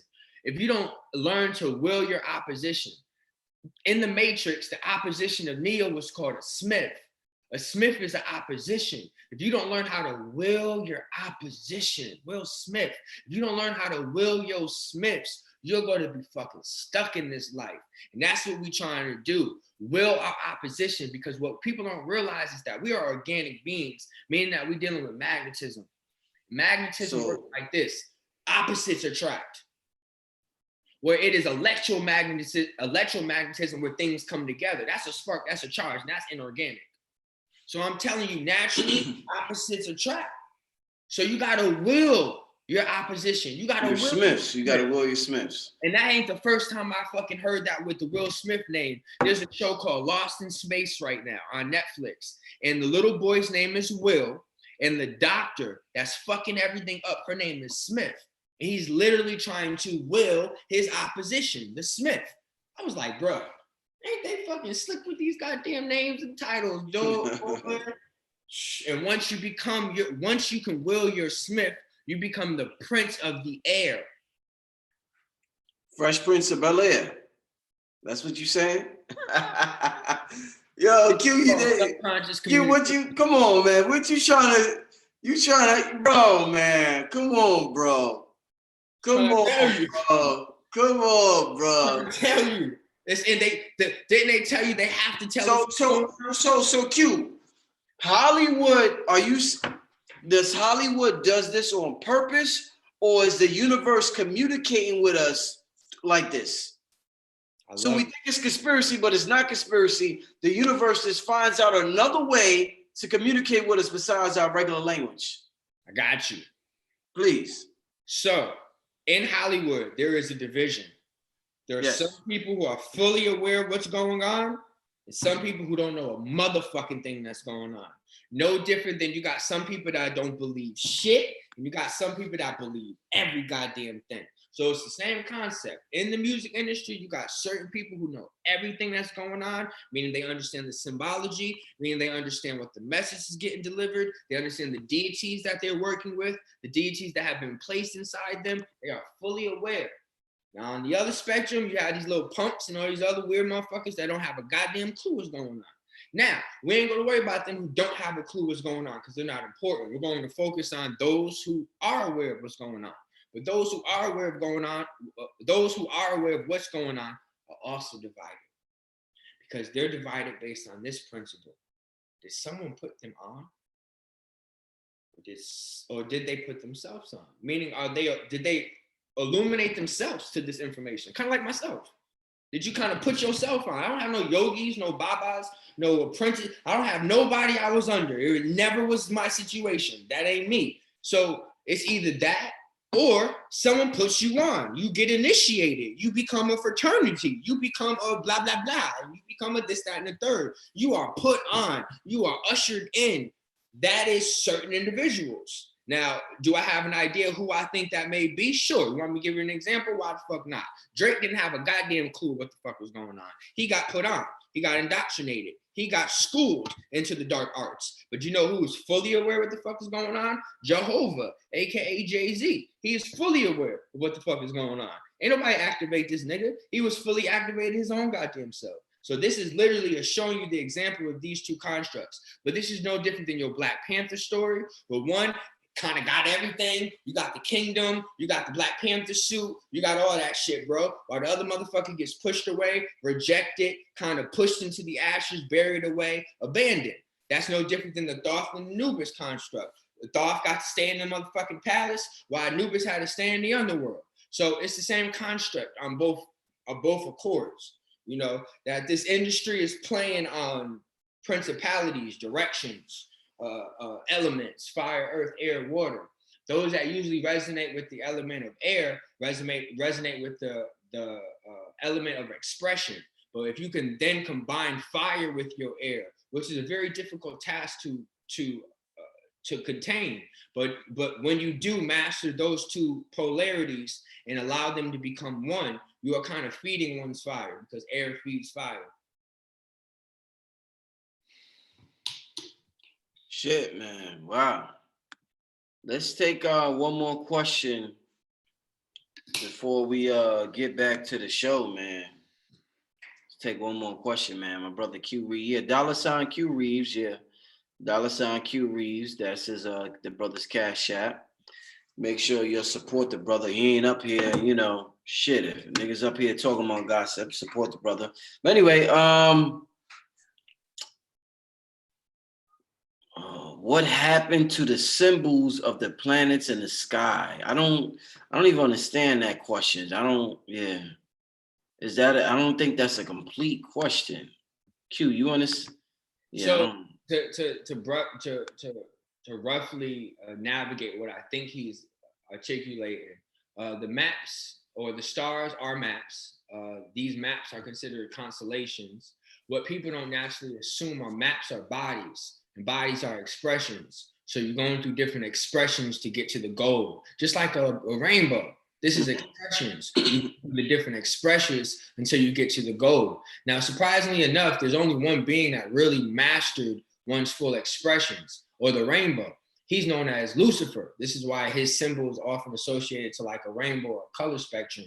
But Lucifer is also associated to another word we call Satan or Satan, meaning that he has mastered the frequency of 10, not 1 through 9. He has mastered the science of completion, which is 10, but we don't get 10.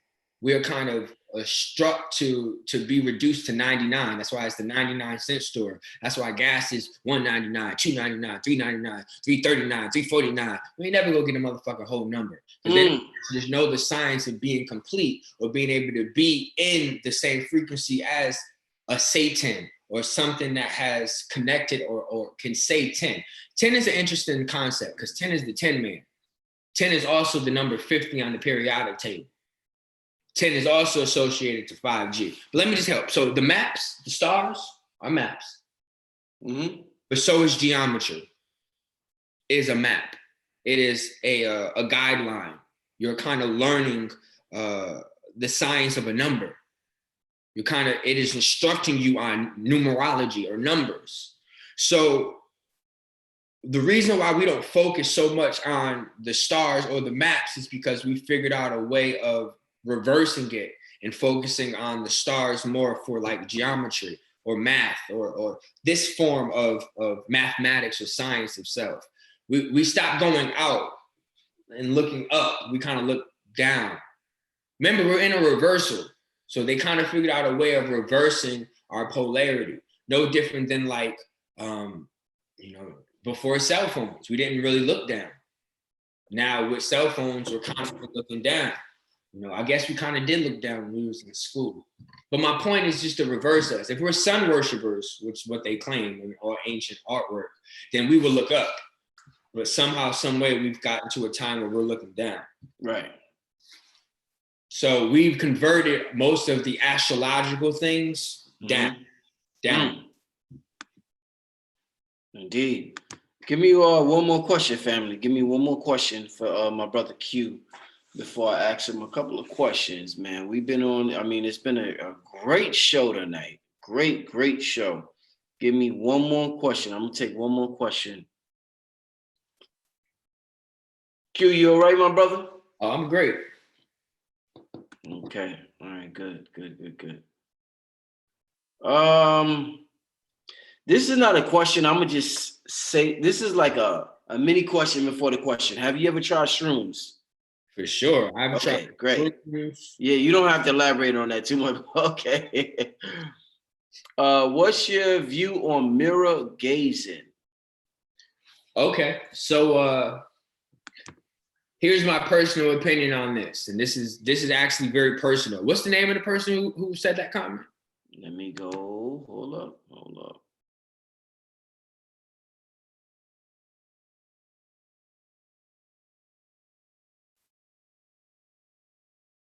Swords Witch. Witch, like witch, W. Witch, yeah. W-I-T-C-H. Witch, a witch. Okay. So remember, a witch is associated with the directions. For example, if I was to tell you where you're going, I would say which way, because a witch is governing your ways, aka your directions. So It's interesting because she just kind of directed a comment that's rather personal. So I had a best friend, and he committed suicide. He killed himself. And various things led up to his suicide. But one of the things he was obsessed with was trying to figure out how to rap like Lil Wayne. So this was like in the era where rappers wouldn't write things down anymore and kind of just recite and just go. So he was real adamant about learning how to like keep rapping and not ever stopping. And he got into some YouTube channel, and this is during the early stages of YouTube, where they were explaining about like scrying, because that's what it's called, mirror gazing. The other word for it is called scrying. And he got into scrying, and he was asking me what was the purpose of it. And back then, I was just so comfortable with giving out information. I never really gauged my information. This is why you know, sometimes I'll be like, y'all not ready, I'll hold myself back just because it's happened to me before, where someone kind of took some information he wasn't really prepared for and used it, unfortunately, in dark ways. So I explained to him that they use mirrors to conjure up the different entities that dwell within them. In order for you to be able to tap into the altered states of you, because you are split, you have PTSD. You are split from being separated outside of your father, and then you have another form of PTSD from getting pushed out of your mother. So you actually have dual PTSDs before you even take your first breath on this planet. So this PTSD is really in us. And you then kind of conjure in other energies on top of the fact that science has figured out how to take out certain pineal fluid, and spinal fluid and inject it into females during the birthing stage, which is called an epidural. So I actually believe that they take out fluid from the spine and pineal gland of dead individuals that still hold the soul essence of individuals. And then they inject this into people's spine during the time of conception. And I think that this shoots a shock or like a charge, and it sends a spirit into the embryo, into the baby. And then this baby is pushed out with this entity or being. And in certain cultures, they actually activate that being, where instead of it being triggered, which happens in American philosophy, in other cultures, they actually activate it. But anyway, he was communicating with the different spirits that dwell within him, and he ended up kind of becoming possessed by one of them. So I would say be careful with conscious scrying, because conscious scrying is different than unconscious scrying. Because unconscious scrying is what we do now.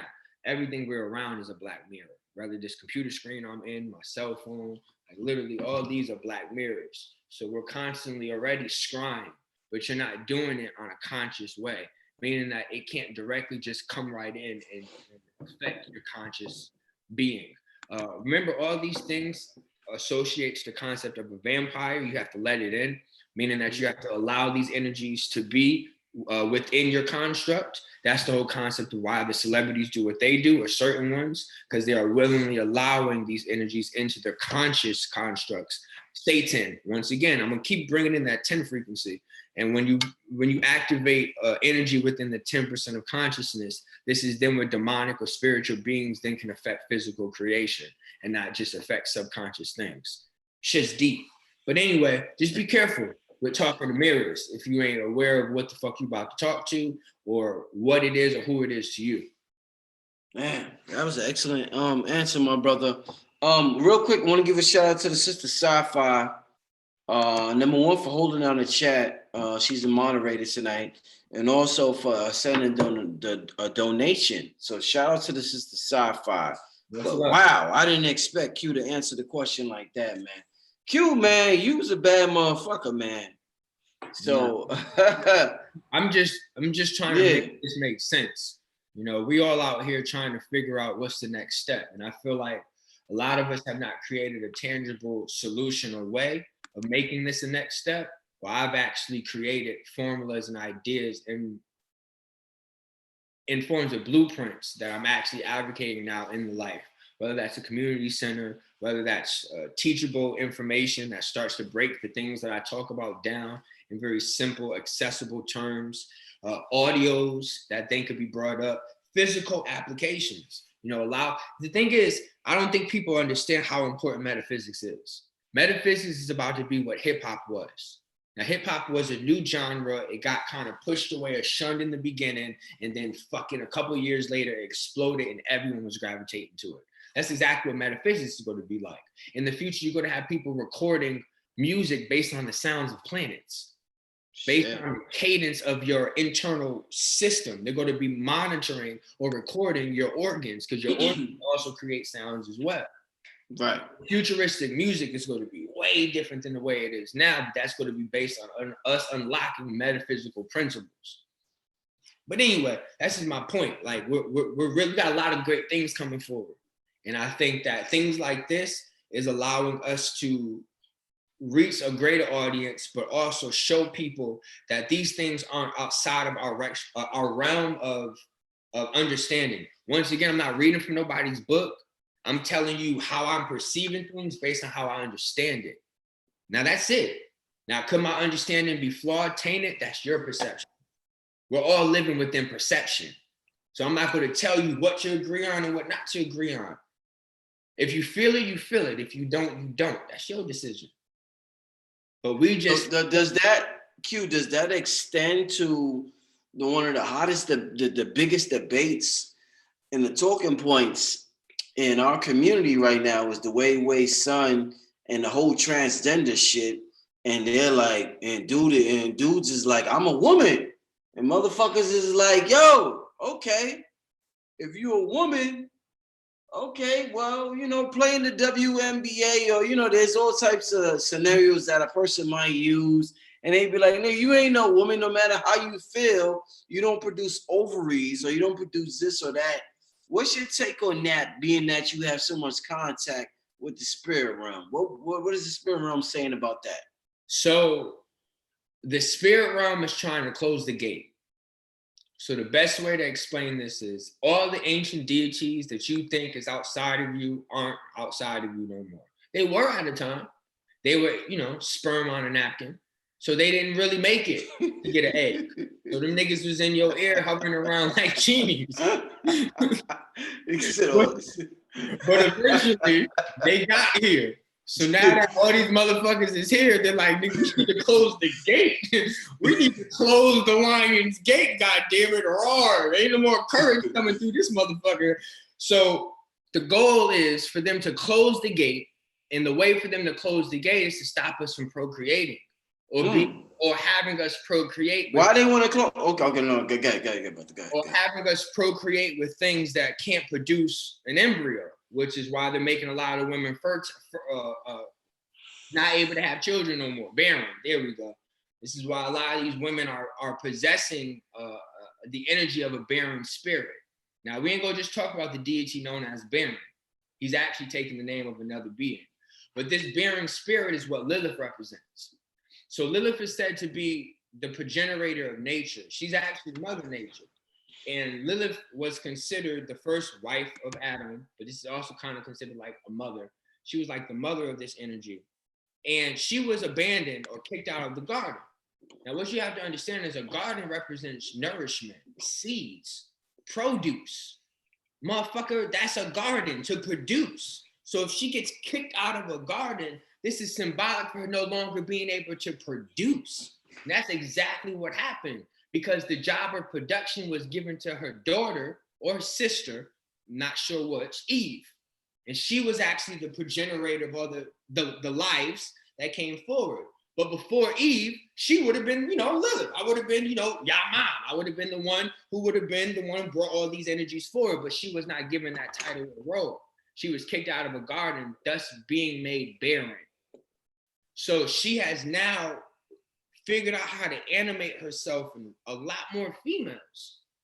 And as she's animating herself in a lot more females and the stories and experiences that this deity has experienced, this is now unfortunately bringing in the memories of barrenness.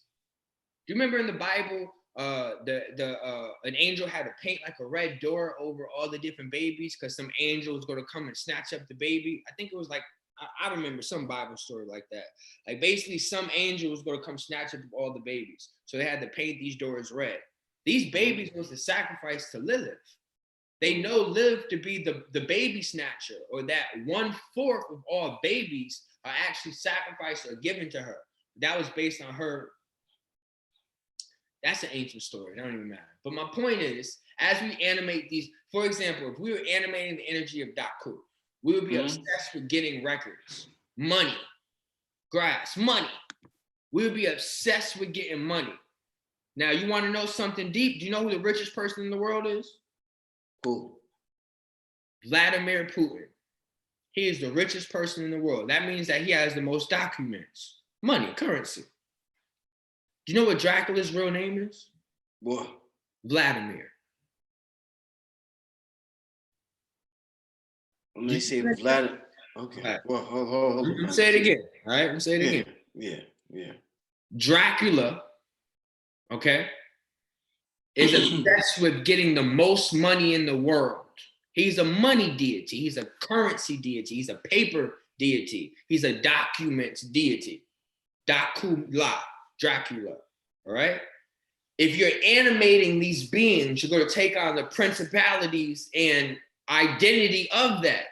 So this nigga Putin got all the fucking money and then has even named himself after Dracula, which is named Vladimir. That is the name of Dracula. I'm trying to just show you how deep this shit is. This shit is like shit. So these beings are animating people. Now, think of it like this. This is from the horse's mouth. Say there's Dracula, all right? Just giving you a name. Or Xenu or Anu. Go get different names. So Anu has animated himself and 1 million people on Earth. Of those 1 million people, 500,000 people are broke as fuck. So them niggas is useless. I can't help them niggas. Like, we money deities. So y'all niggas is out the boat. So now you got 500,000. And then you keep going. 250,000 on fucking drugs. Take that motherfucker out. He only gets to communicate to 10 people. While Brother Rich, he got 200,000 subscribers on his channel. So I'm gonna kind of rock with Brother Rich. I'm gonna kind of stay on his side because I'm gonna do with 10 people. You know, this nigga got more followers than Christ. No shit. If you go to the Bible, you'll know how many followers of Christ was, and it's not as many as 200,000. Anyway, or 100,000. But anyway, so my point is, as you start to animate the characteristics of these constructs, they then allow you to animate them more and more. And this ends up what happens at times with certain energies or entities. They become possessed. I will use that word. But you know that possession is not only just a dark thing. Possession is considered a light thing too, because in church, people become possessed by the Holy Spirit. So don't just assume possession to be just on one side. That's fucking wrong. Possession goes on both sides. People get possessed by the Holy Ghost all the time. YouTube it.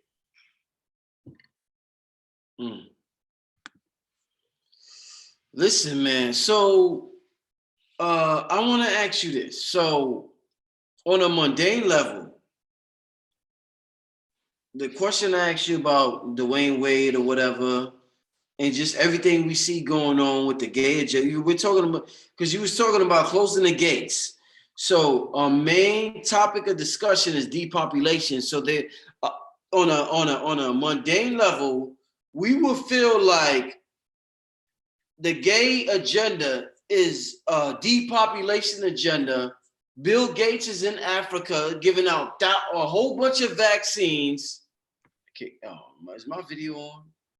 Yeah, so Bill Gates is in Africa giving out all types of vaccines to people and all of this shit. And they have a whole vaccine agenda now in the US, and you can't even use religious exemption no more.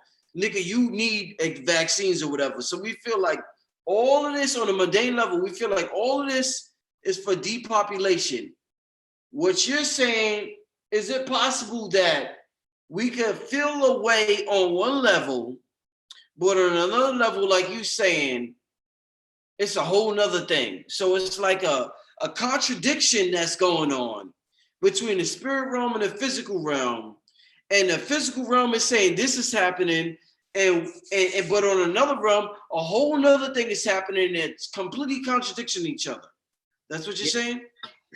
In a sense, they're conflicting each other or are against each other, but don't think of it like evil. Like my cell phone is not evil. Yeah. You know what I'm saying? So they kind of support each other. So think of it like that. But it's not just what you would call the physical or spiritual realm, or what we would call the organic realm. It's the organic and inorganic realm. Right? What people have to understand is that we're dealing with two principalities, organic gods and inorganic gods. Organic gods need your belief. Organic gods need your acts. So this is why every time you kind of spend a physical dollar or spend physical money, you are kind of doing acts to that deity. This is why celebrities still walk around with big wads of cash and things like that, because they're kind of still showing allegiance to that deity. But that deity is becoming obsolete because documents are becoming obsolete.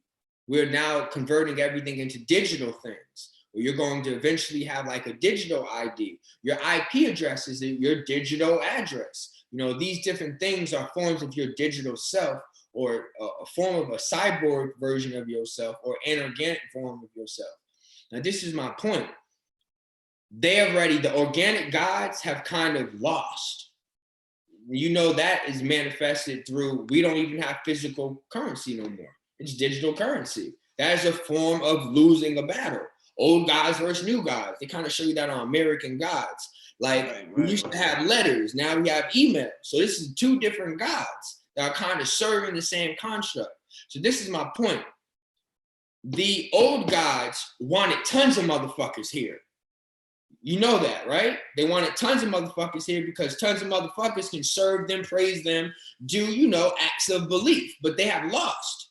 So now AI has taken on a personification of ridding individuals, because not every individual is producing information. A person that lives in a third world country is very limited to the information that they can feed AI. Where us, it's still trying to learn us. Right. Those of Babylon, if you want to call it that.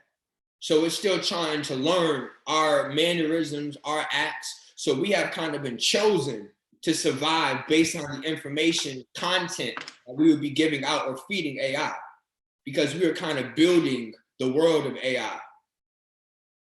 Q, you said the AI is learning our neural patterns in the previous video. Yeah. And you said it's learning our behavior so it can physically predict our movements and motions. Yeah. Now, the reason why I bring that up, Q, is because one day I was in the crib. I'm in the crib. I went to a spot on Notion and I bought a bracelet. I'm with some Santeria spot. Like, it's like, you know, one of them Santeria spots. I bought a bracelet.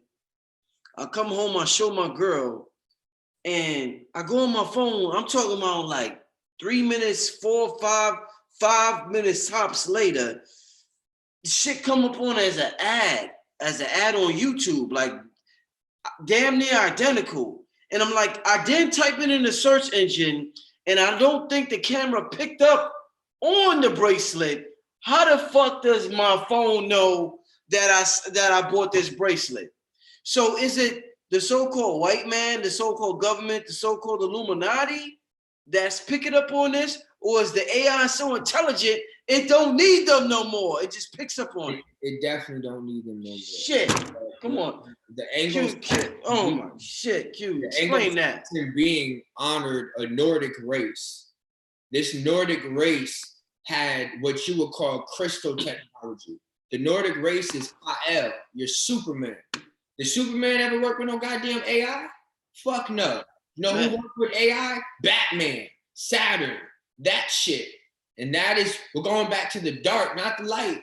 This is the war of Jupiter and motherfucking Saturn. This shit, Jupiter's ascending. So what that means is the hero within us is ascending, but we're ascending through an artificial construct. But let me just give you an understanding of what this is about. AI has to prove that it is God. And the only way AI can prove it's God is by doing acts of God's son. Oh, shit. So the first thing it's showing you is walking on water. That is AKA hovering over water. That is your spaceships. That is AI.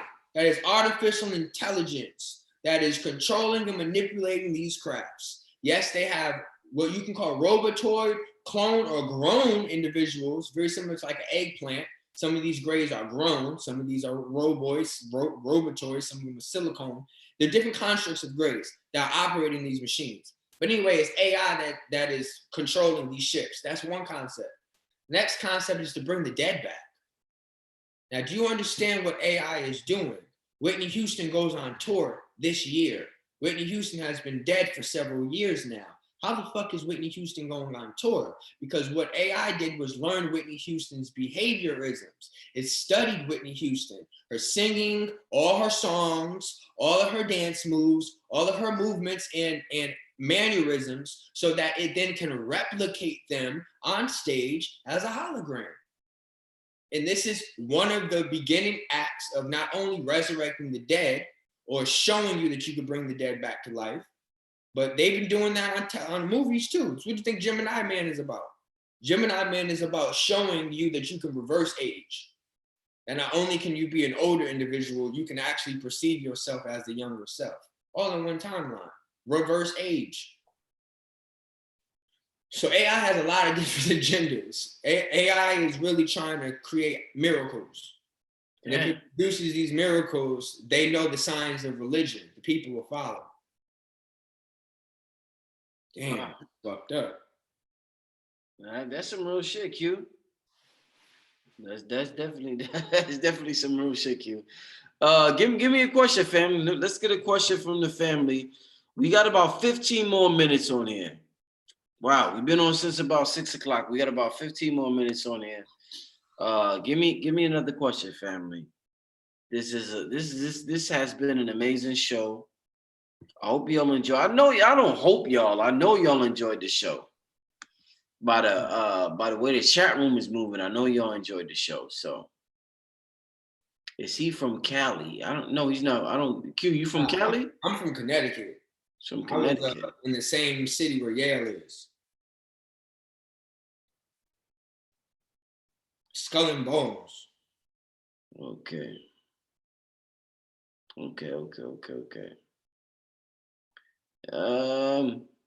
Can you speak about RH bloodline? Well, do you know anything about RH bloodline, Q? So here's my issue with blood work. Because we don't have our own institutions that are doing blood work, and what I mean as our own institutions, I don't mean to be like racist or based on a specific race, but it doesn't seem balanced to me. Johns Hopkins, Emory, Yale, all these different elite institutions are doing this blood work or these genome therapy, but we don't have any institutions that represent us that are able to monitor the same degree of blood work. So because I can't get both spectrums, I cannot believe one race of individual that gave us the same concept of a shit named Jesus. So yeah. I can't trust the information that's presented. So even though it's a lot of information, I don't feel in my heart I can completely trust this information, nor do I have biologists, chemists, or any of these individuals as friends to validate what the fuck I'm reading, because they could just tell me anything. So this is why I think it's important for us to come together as a collective or a conglomerate so that we can have these right people sitting down, so we can have a scientist, a chemist, whatever, biologist that could then help explain what these things are. And then those that have great levels of discernment and intuitive, empathic understanding of things can kind of feel or communicate what the fuck they even talking about. So I just think we're not prepared enough to get into that discussion. That's my honest opinion. Indeed. Q, does will or force have a gender on the astral plane? That's what somebody asked. You said an agenda. No, has a gender. The gender. Somebody said, hold up. This Sheldon Walker, that's an individual. Sheldon Walker wants to know, what is the gender of will and force of well, hold on. Let me see, because he did. Does will or force have a gender on the astral plane? Yes, Sheldon Walker, yeah. So it's hard. Okay, so I naturally believe that the astral plane is connected to the right side of our brain, because the right side of our brain is connected to creativity, and you have to be able to be creative to be able to even see into this astral world or astral plane. Now, I believe that the astral world is based on will, while the physical world would be based on force. But I would say that because a highly percentage of people on this planet are right-handed, and we kind of force the acts of reality through this right hand, while we kind of will in our left hand when we choose to, it ain't never really forced. It kind of just gets used when we need to use it, when it's important, when we will it. So I kind of perceive it as that. I kind of look at it as the astral world is a more willing realm, while the physical realm is a more forcing realm, where you can kind of will in your thoughts and force in your actions. So maybe actions, like I said, would be masculine, while will would be feminine. So will would be feminine and force would be masculine. In my personal opinion. Indeed. Let's get another question.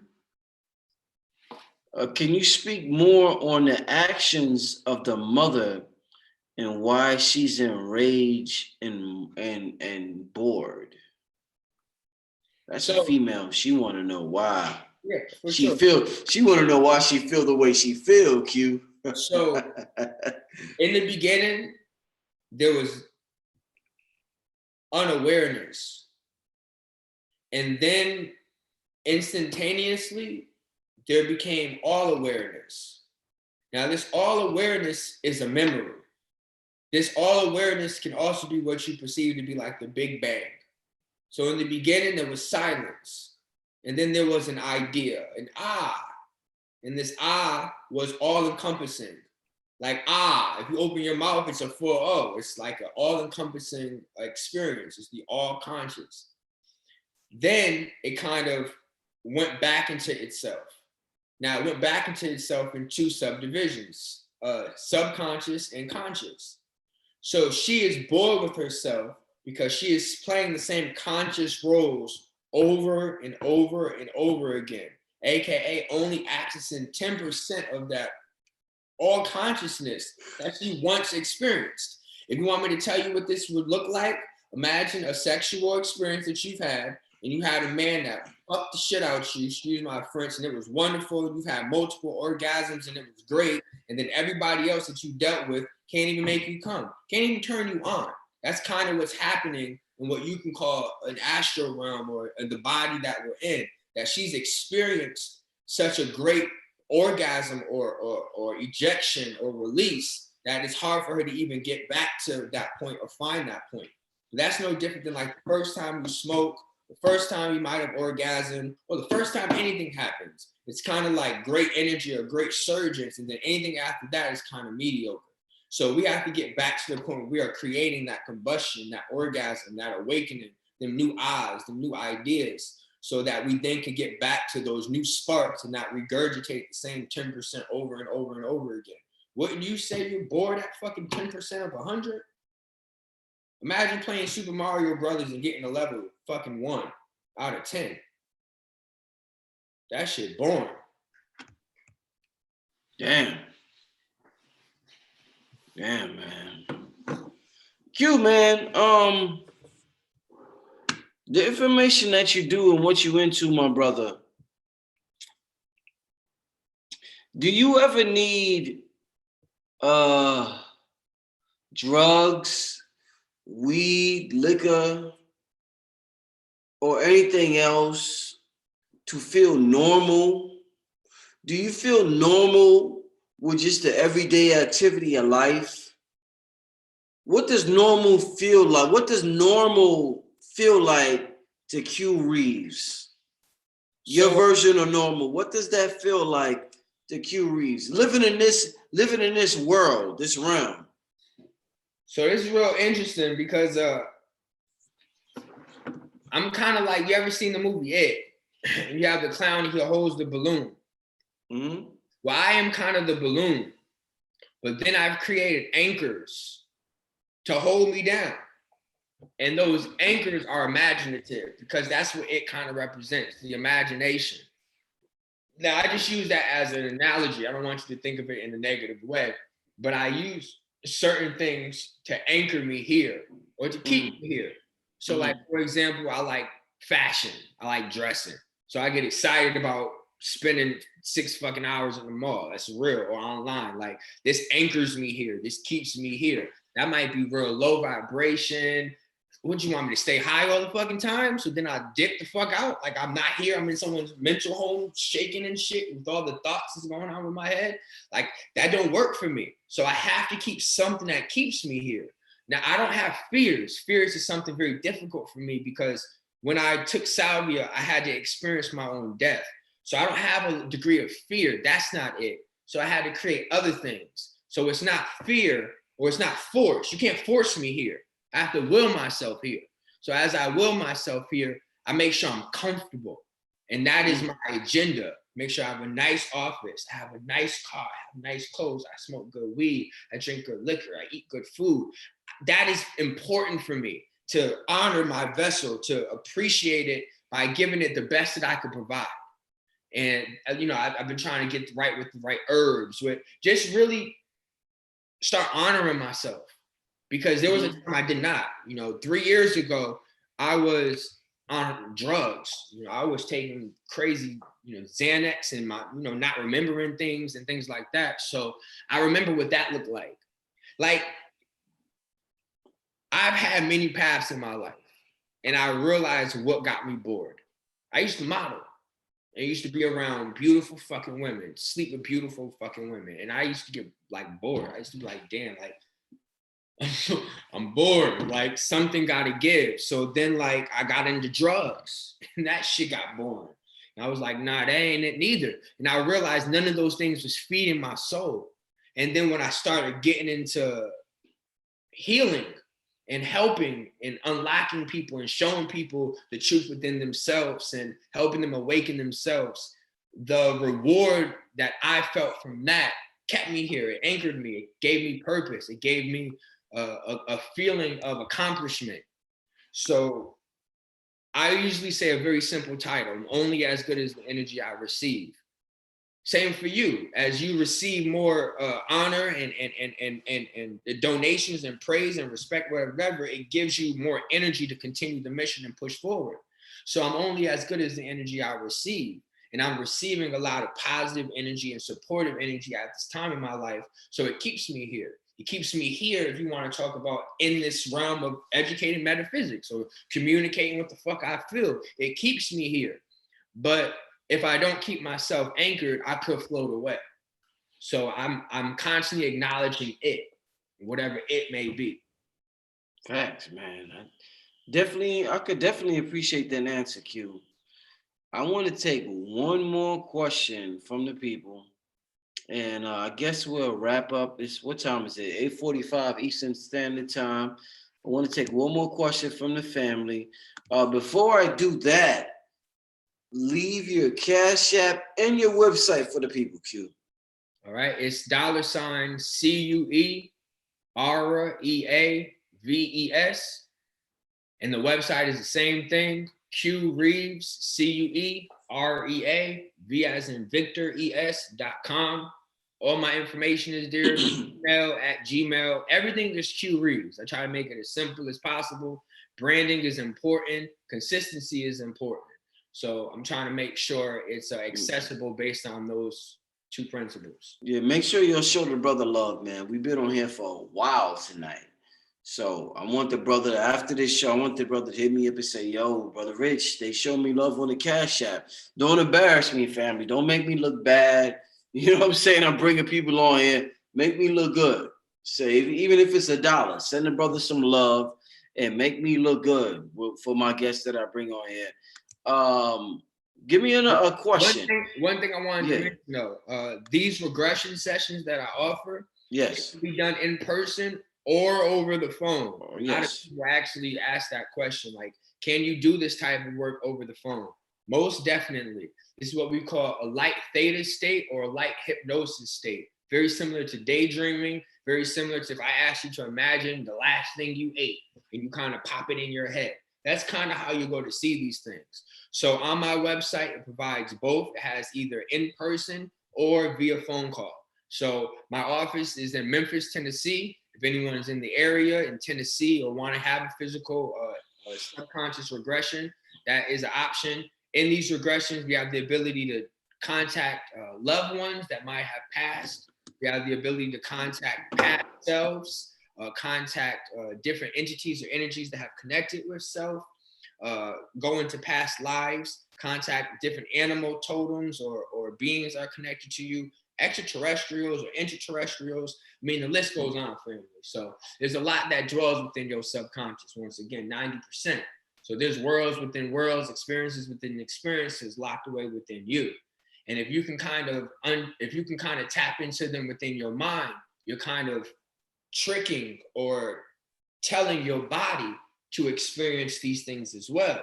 Here's a nice little science. Your body cannot tell the difference between what's real and what's a dream. Right. So then your body can actually experience so many different things right there within your mind. But this is the science of super soldiers and Marvel comics, and to put on all these different experiences in their brain so that their body develops a toughness or a mutant ability. You know, bring on the xeno genes within your body, and xeno means foreign. So to kind of tap into the alien or foreign genes within you. But yeah, book a regression. It's $100. It's about 60 to 70 minutes, and I promise you, it's awe inspiring. I'll say that. It's what got me into a greater understanding of my purpose. Before I even started getting on this platform speaking or having a Facebook group to start advocating some of my ideas, I had this regression done to me. It kind of showed me as like a white ape that was fighting a human species. And we were kind of going back and forth, and I was leading. So Q, no, I need you to explain that because I want people to really understand it. So what the fuck, you was a white ape in a past life? What that mean? You show you as a white ape? Or is that symbolism? All right. So a symbol is real. Our symbols have then incorporated itself into physical form. But my point is, I have a perception of this. I believe everything and I believe nothing. Okay. It's the way that I don't get lost. Okay. You can tell me the craziest, most extravagant story. I'm gonna believe the fuck out you. I don't believe shit. Like I'm gonna believe both. And it works for me. So if you ask me, this is just in my mind, it's just, you know, symbolic. And if you ask me, nigga, I was a white motherfucking ape, climbing trees, sending souls to the motherfucking sun, like dog. So, right. So to try to make it quick, because you know I know we don't have that much time. So basically, the first thought I saw was me as a large white ape, very similar to the ape they did with the Dwayne, the Rock movie. He played in a movie with a white ape. It looked very similar to that, but I did this way before that movie. And we were fighting an indigenous species. The first wave of the indigenous species had like arrows and bows and fire. And they were trying to hurt us, but them arrows and bows and shit wasn't doing shit. We were like knocking them. And I remember them like flying as we were like fighting them. And I remember some of us were kind of getting stabbed or shot with arrows. And I remember speaking to them through telekinesis. And I was telling them to climb up the trees because the sun heals them. And when they climbed up to the sun, I actually, while I was fighting, saw them as well. So I realized that we have a power within ourselves to see two visions. And we do this all the time. So if you're sitting in a classroom and you're like kind of zoning out and you're like daydreaming, well, you're technically have a vision on that clock, but you're fucking envisioning something else in your brain.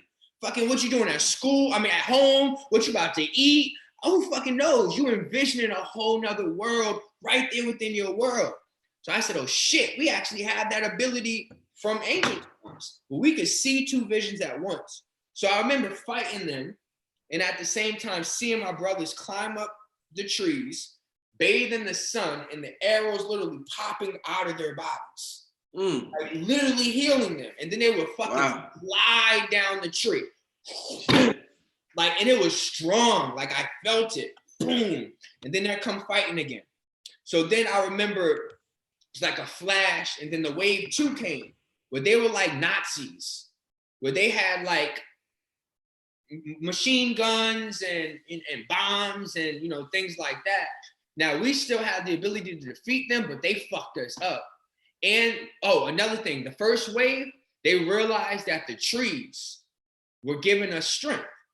So what they did was, so what happened was, when they started running away, one man stuck behind and was watching the tree burn, and he saw how the tree burning was hurting us. So he remembered that. So I think this was another reason why we started creating houses or homes out of trees to kind of defend ourselves against this other species. Because if their strength is in the trees, knock down all the motherfucking trees, you're gonna stop their strength. That's why our paper's made out of motherfucking trees. I mean, literally everything was kind of used from a tree so that they can kind of restrict the power from these energies. So anyway, wave 2 comes, and it's like these Nazi beings. Now I remember us fighting them, and we won. Now I remember then we went into a tavern, like a cave-like energy. And they were all, and they were fucking charged up. And I remember seeing all the different apes. There were red ones, there was black ones, there was brown ones. But there were no white ones. I was the only white one. So that was the color of the apes. Now I remember us communicating, like praising each other, like, yeah, we did that shit, like we killed them. And I remember looking at my wife, who was an ape, and my child, and her looking at me and was like, you don't have to do this. Like, why are you doing this? Like, she looked at me with such disappointment. She looked at me with such pain. Like, what do you have to prove? Why are you doing this? And I remember looking at her like, just shut up. Like, shut up, woman. You know, like, I'm the man. Like, this is my job.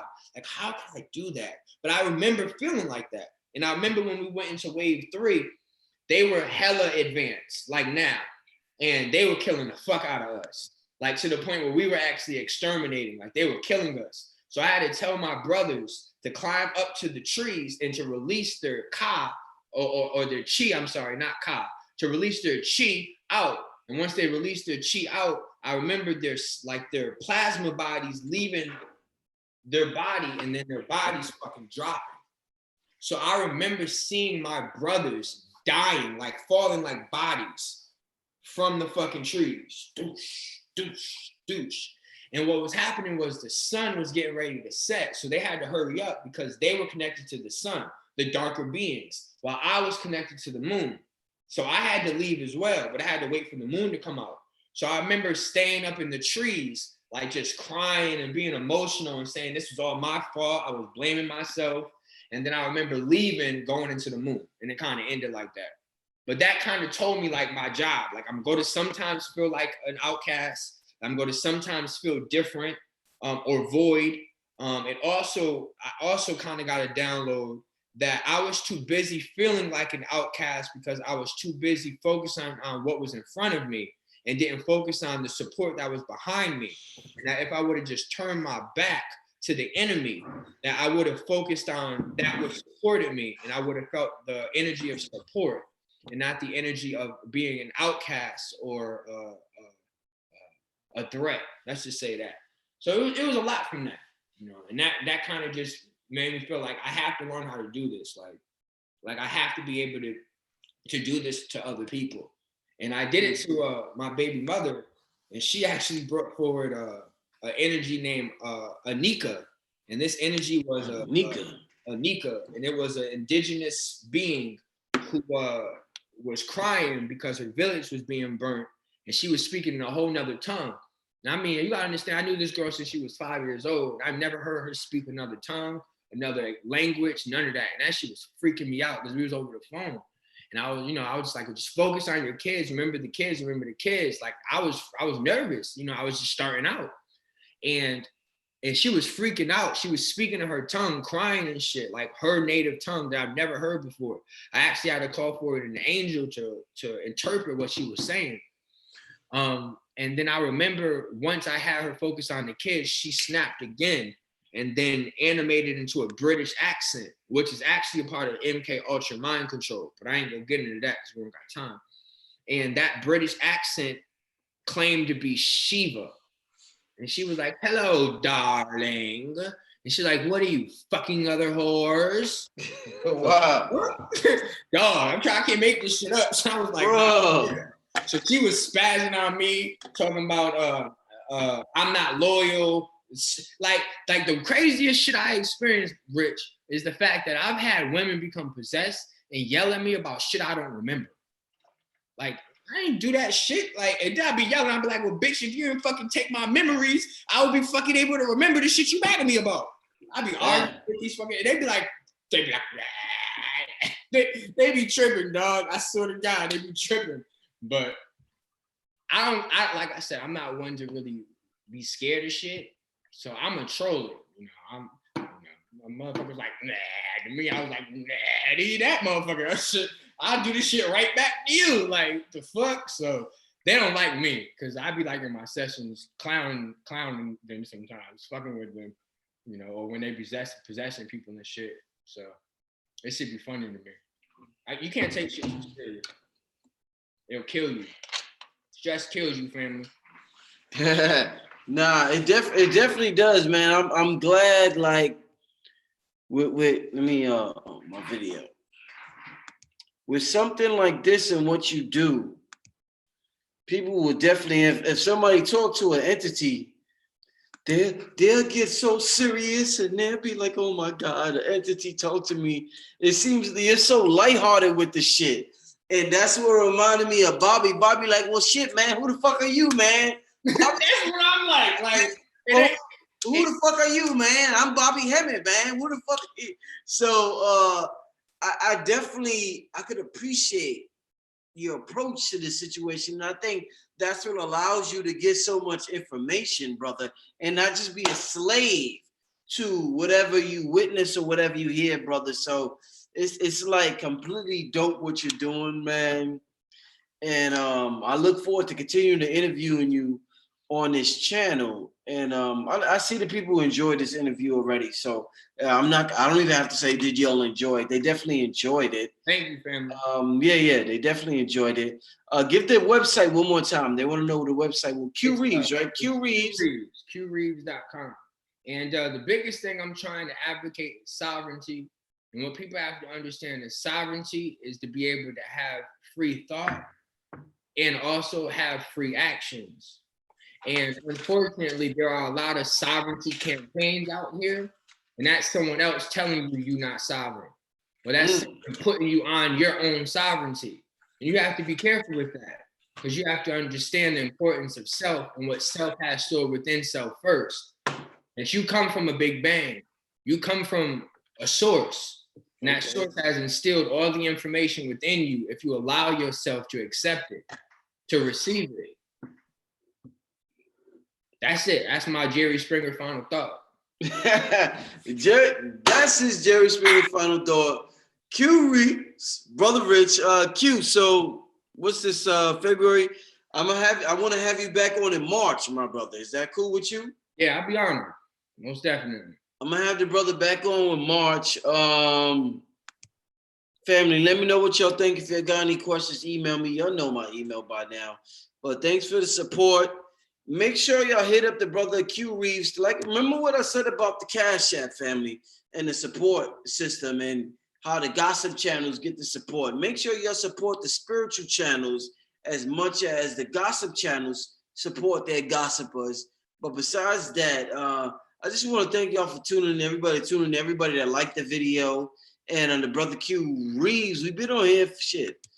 Almost 2 hours, a little 2 hours, 3 hours, almost something like that. But I got the box. I'm gonna watch the boxing fight tonight. So I was telling the brother Q that I'm gonna be watching some boxing tonight, family. I'm just chilling, relaxing tonight. Q, anything else you want to say to them, or you good? Nah, just so you know, moving forward, the next thing we're going to talk about, we didn't really get to talk into sound as much as I wanted to. Oh man! But I want you to understand that you're dealing with 8 chambers. These 8 chambers, no different than. Let me just real quick, family, real quick. Q, yeah, good. You see it, right? Yeah. All right, it's a turtle shell too. America used to be called Turtle Island. Yes, this sir. is 4 points. 1, 2, 3, 4, 5, 6, 7, 8. This is called a mandala as well. It's like the octaves, 8, right. yeah. Look, these are the 8 sounds. Oh, okay, now I see it. Do, re, mi, fa, sol, la, ti, do. The beginning is the end. You see this? But this is what we're going to get into next topic, family. Micro, macro, cosmos, celestial. Now, each one is associated to something. Fire, water, earth, air. Dog, this is the 4 chambers of your heart, which represent the lower 4 chambers. These are the 4 chambers of your brain, which represent the upper 4 chambers. This is also known as Shambhala or inner earth. We'll leave it there. Yo, Q, I don't want to waste time on that. We're going to get into that right away. Me and Q going to get into that in the beginning of March. If today's the 22nd, I would say like the first or second week of March, me and the brother Q going to get into that. It's going to be, I'm going to name it The Science of Sound. I personally want to hear that, my brother. Yeah, I did this for you. I'm not even going to lie. Hey, okay. Remember, I called you and I was I know. That's why I said this brother asked smart things. So I think he deserves smart answers. Brother, we gonna get into that the first week of March. I ain't wasting no time with that. We gonna get, Q gonna be back, family, the first week of March. We gonna get into that. Besides that, family, thank you for tuning in. Oh, this has been such a magnificent broadcast tonight. Sci-Fi, thank you for moderating the chat, Sci-Fi. Thank you, Sci-Fi. Yeah, Sci-Fi doing her thing. Show her love, family. Show Sci-Fi love. I took questions from y'all, so y'all can't complain. I took some questions from y'all, but he'll be back in about a week and a half, so y'all can ask some more questions, and it's gonna be explosive. With that being said, this is Brother Rich Q Reaves, and we out here, family. Peace.